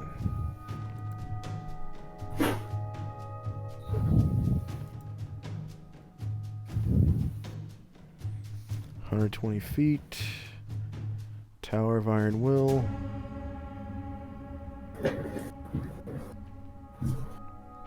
Closed Mind. 20 PSPs. So in the psychic realm, you guys can see these two Mind Flayers blasting each other with whips from like 50 feet away. Hits MAC of 9 or worse, so that's a miss. And he spends 40 points. Next up is Stormcaller. Why do they never roll that badly when Same they elf. brainwash me? Same elf, same spell. Oh, okay. Same elf. Alright, so... He's the only one Gromnar's not gonna kill immediately. Yeah. Okay. Racial abilities, Drow. Magic resistance. Stormcaller's Charm. Level 2. None. Resisted. Well, wow. It's basically like a 50-50 chance almost. I know. Okay. Well, it's actually... and then they get a save, right? Yeah, they get the save still. It's not a 50-50 chance. It's more like... Yeah. I'd say there's a 1 in 4 chance I'd get him. But if you try 4 times, statistically, Yeah. you're going to win. Eventually it'll work, yeah. Gwynwyn is waiting. Okay, the Just like if I was doing it to a god. Eventually it might work. The Kuotoa Chief Whip is going to withdraw from combat at a half move.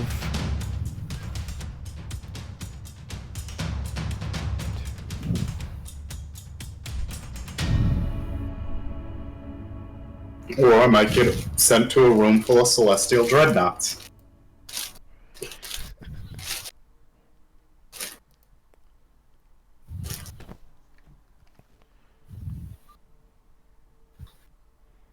Okay. Next up is one of the Drow. Okay, this one took that really bad hit from Gravo. He's going to roll morale.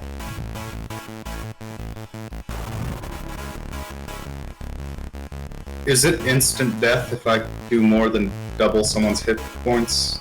No, you have to do 50 damage from one attack, and they still get a saving throw versus death.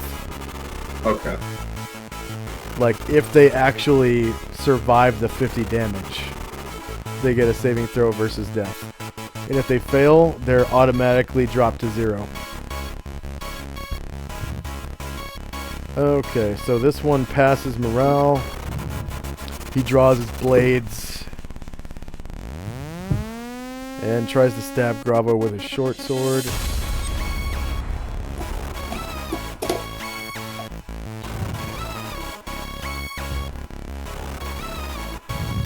-2 to hit for lighting. So he's kind of shielding his eyes, half blinded. Rolls a natural 1 and is now off balance. He's sort of like tipped back on his heels. Accidentally. And now he's trying to keep his balance. Isn't he flying? What the fuck just happened?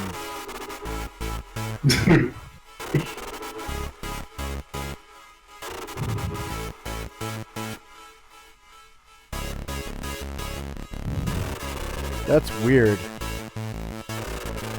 It's almost like somebody shift pinged me. Okay.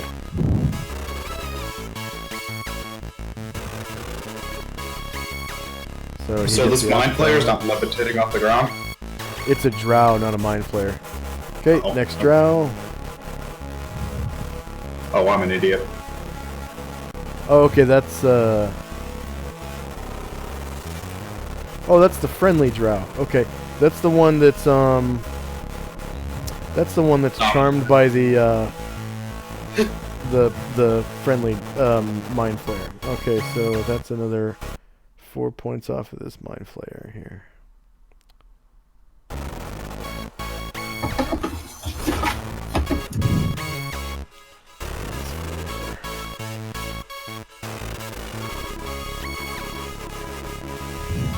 Okay, so this drow is gonna make a called shot to shoot the mind flayer again. So attack, hand crossbow. Actually, she's gonna take a half move first. Or no, she can't. Never mind. There's that enemy drow. Okay, so she's gonna shoot him with the hand crossbow, or the mind flayer. The hand crossbow, and that was front, medium range, lower ground, and -6 now because it's a called shot and it's bad lighting, so she's kind of squinting. No damage roll mod. Let's see if she rolls a 20 or something. Oh. No 20. She just misses. Okay, next up is Baron. Alright. Baron is way the hell back here. And he'll... I hate my mouse. I'm trying to roll up half the time it clicks. I probably need to replace it.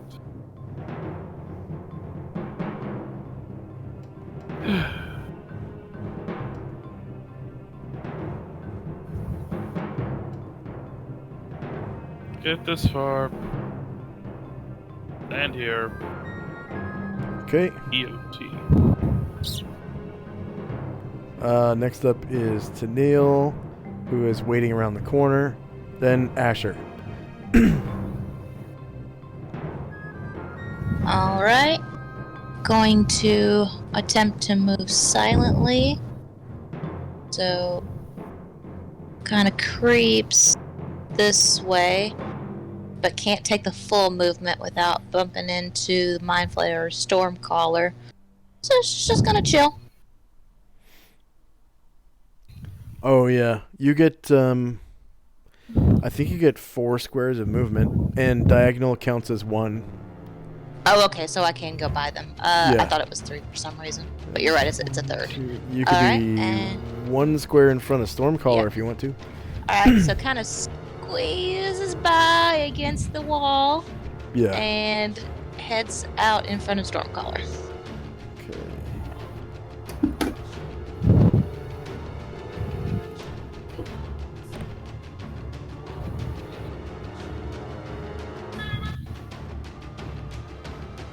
What?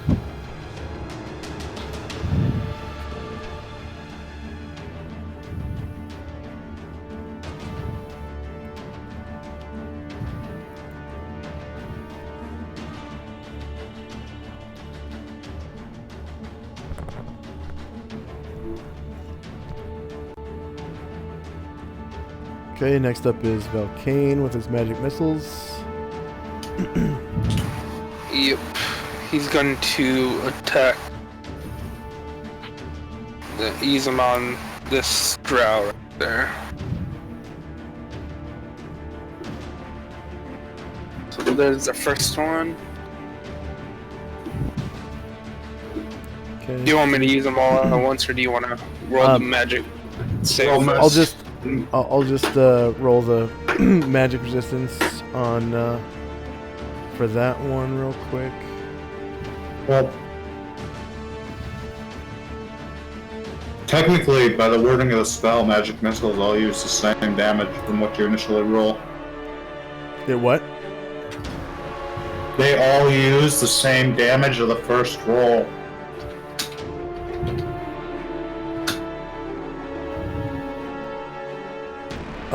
I'm not even gonna look at that right now.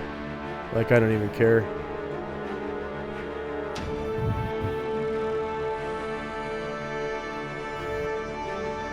Okay, magic resistance.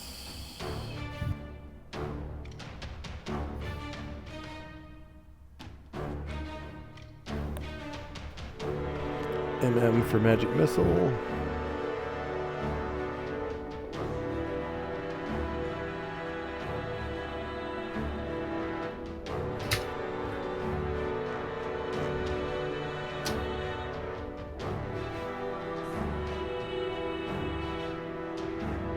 Okay, 4 damage. Go ahead and roll another one if you want. Okay. It survives. She survives. That's the second one.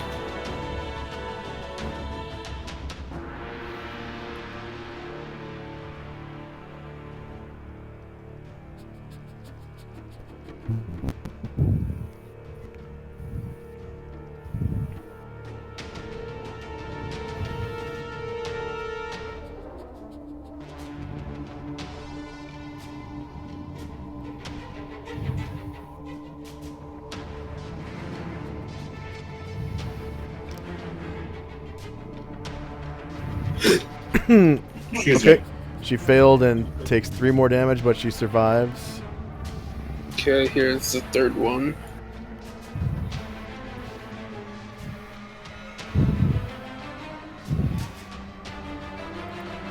Oh, shit.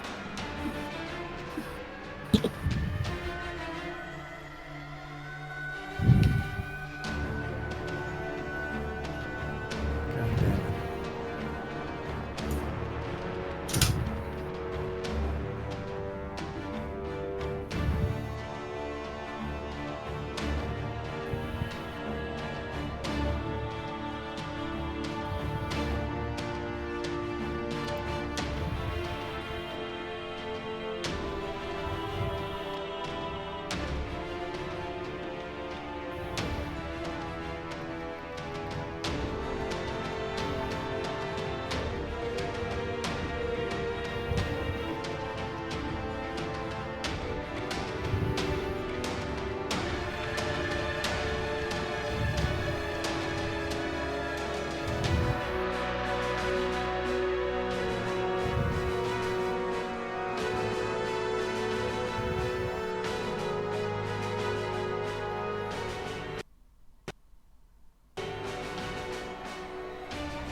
Okay, she dies from the 3rd missile.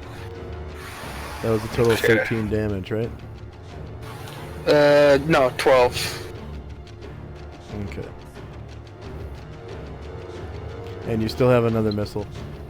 Yeah, from where I can see, it's only the was it Mind Flare left, right? Pretty sure that's the only thing I can see. Yeah, the only thing you can see, yeah. Okay, then I guess I'll shoot the last one at the Mind Flare.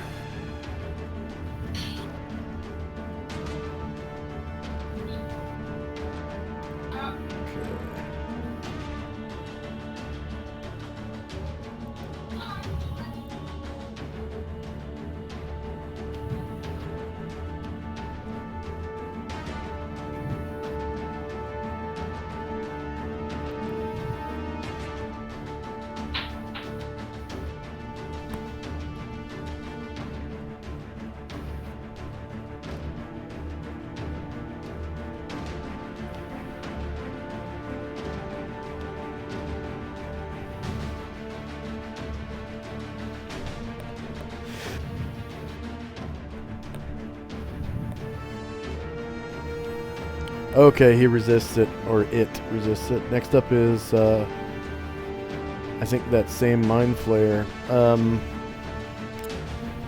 Man, I think I should roll morale for this Mind Flare. They have really high morale, but I'm still gonna roll it. He's getting his ass kicked from every direction, and his PSPs are getting drained.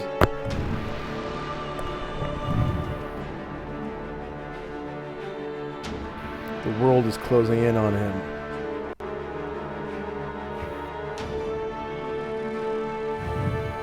Okay, it maintains morale. Let's see. This Mind Flayer is going to...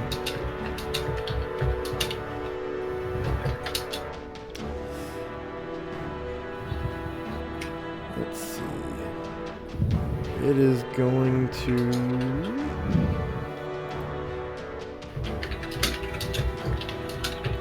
Ego Whip the other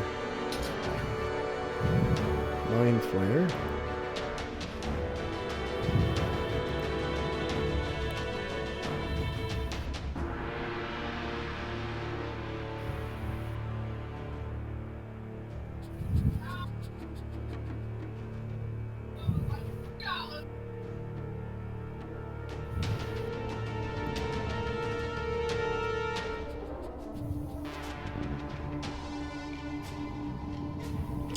Okay, less than 120 feet.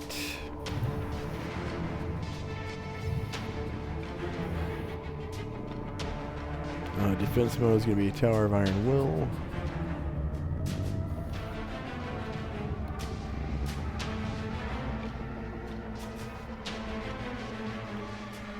Mind is closed. And maximum PSP is 20.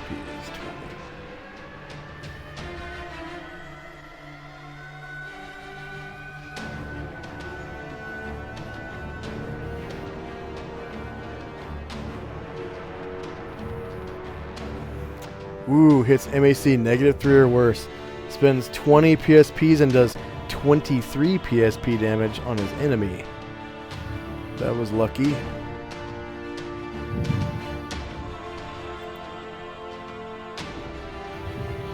Minus 20 PSPs.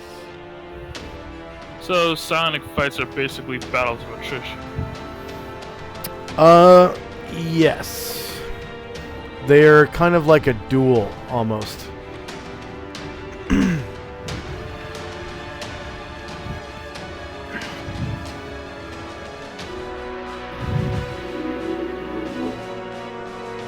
First person to blow their load and lose all their PSPs loses. Okay. Minus 23 PSPs. So this drow, the friendly Illithid is starting to look kind of drained. Okay, this enemy Mind Flayer is going to try to dominate Gromnar again.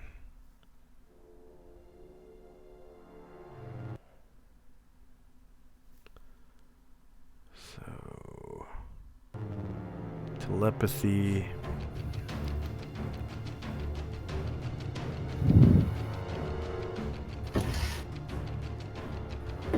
Sciences. And domination.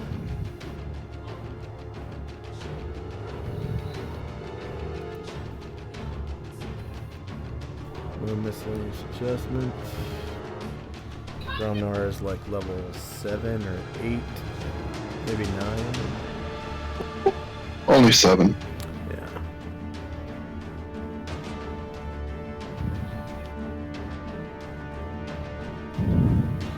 Zero successes.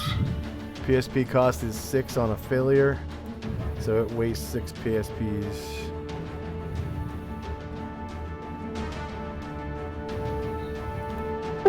Okay, if he can't dominate Gromnar, he really should reconsider his place in this world.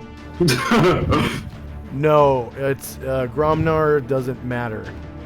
It's his own D20 roll versus his mental Thaco, or not mental Thaco, but the mental armor class of the domination power, the domination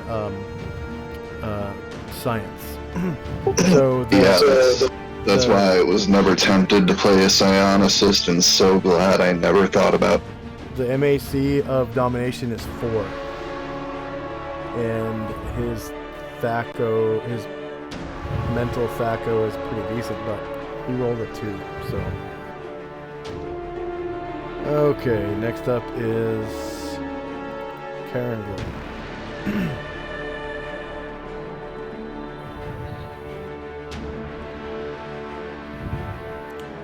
Karen Glore is going to climb this wall.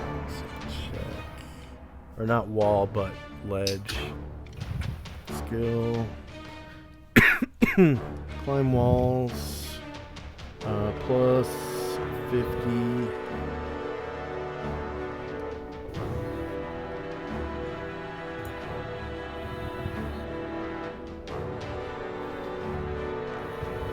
Okay, he gets up at the cost of 4 squares. So he can move 8 more.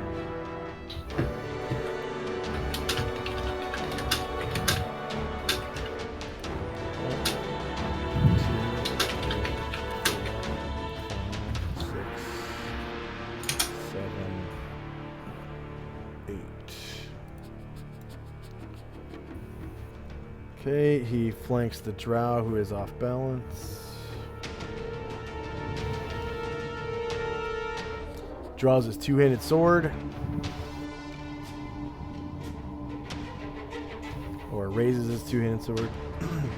And goes to town on this guy that's off balance. So attack. 2-handed sword. Target the drow.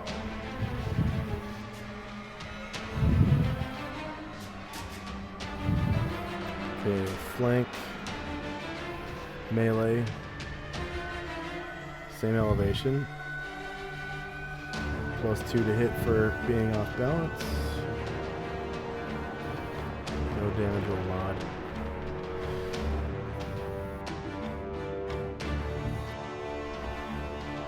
Okay, this is rear armor class because he's off balance. -2 hits 4. Okay, 2 damage from the 2-handed sword attack. And he survives. Next up is Leifon Show. Okay, after getting dressed, we're going to search the room and check the desk. Okay.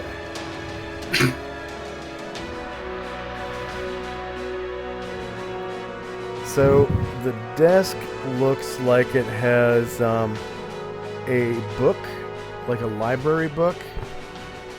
So like a general knowledge book, probably worth 100 GP. So no notes, no hidden compartments in the desk. No.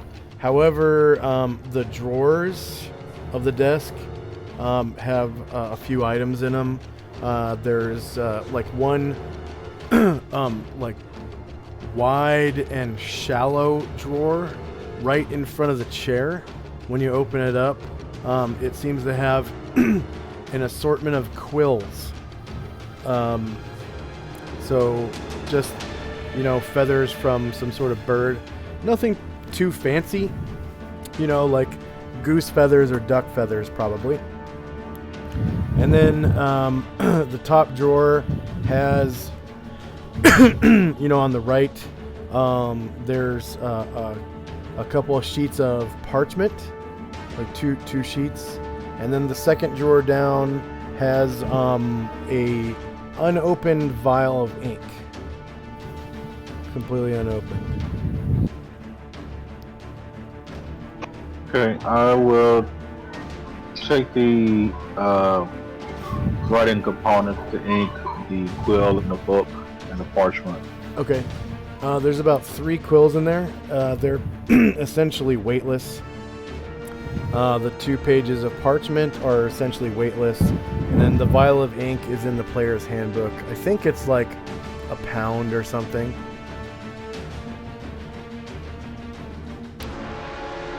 Okay, anything else from Leifon Show? No. Okay, next up is Gravo.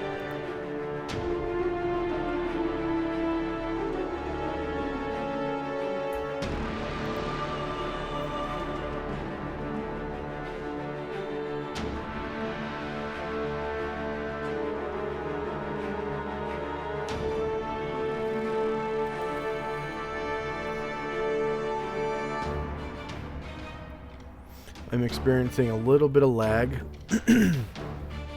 My connection with the server is probably interrupted.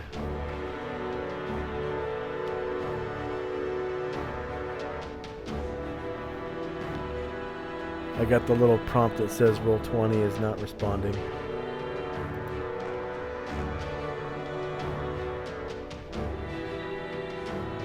Or page unresponsive.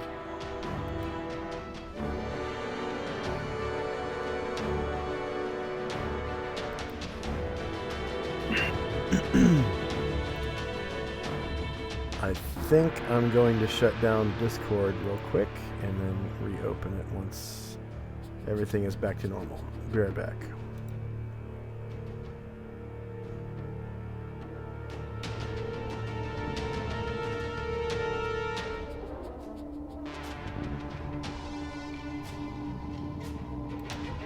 Huh, Discord's not shutting down. Interesting. Don't you love when stuff doesn't work the way you want it? Yeah.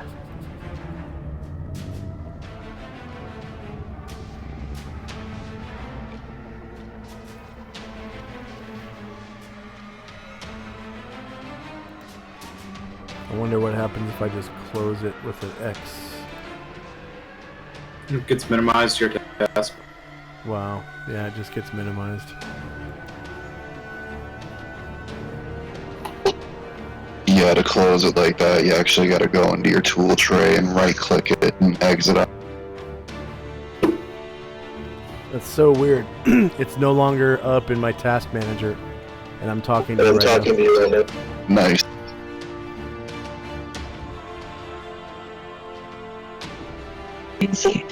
Discord just told you you got no control over. Yeah. It's the Twilight Zone, man.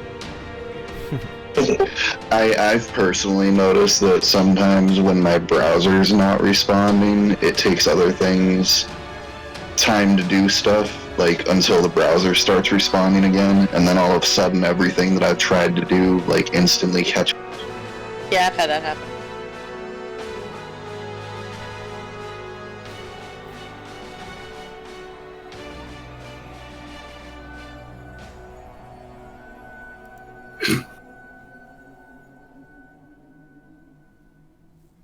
Technical difficulties. So, I actually took a minute to think about the magic missile thing, because while you were waiting for the fixes, roll 20, but it got me interested in looking up what's the most damage you could do with a magic missile.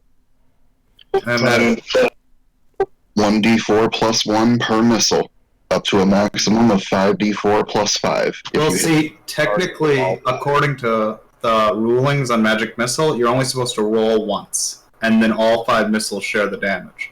But that also allows you to do a lot of weird things with magic missile. Because of the whole 1d4, like if you had empowered evocation in 5th edition, you could boost your magic missile to do 1d4 plus 6 times 11 if you were 9th level. I've had enough of that. Okay, hopefully my page will respond soon.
Hmm.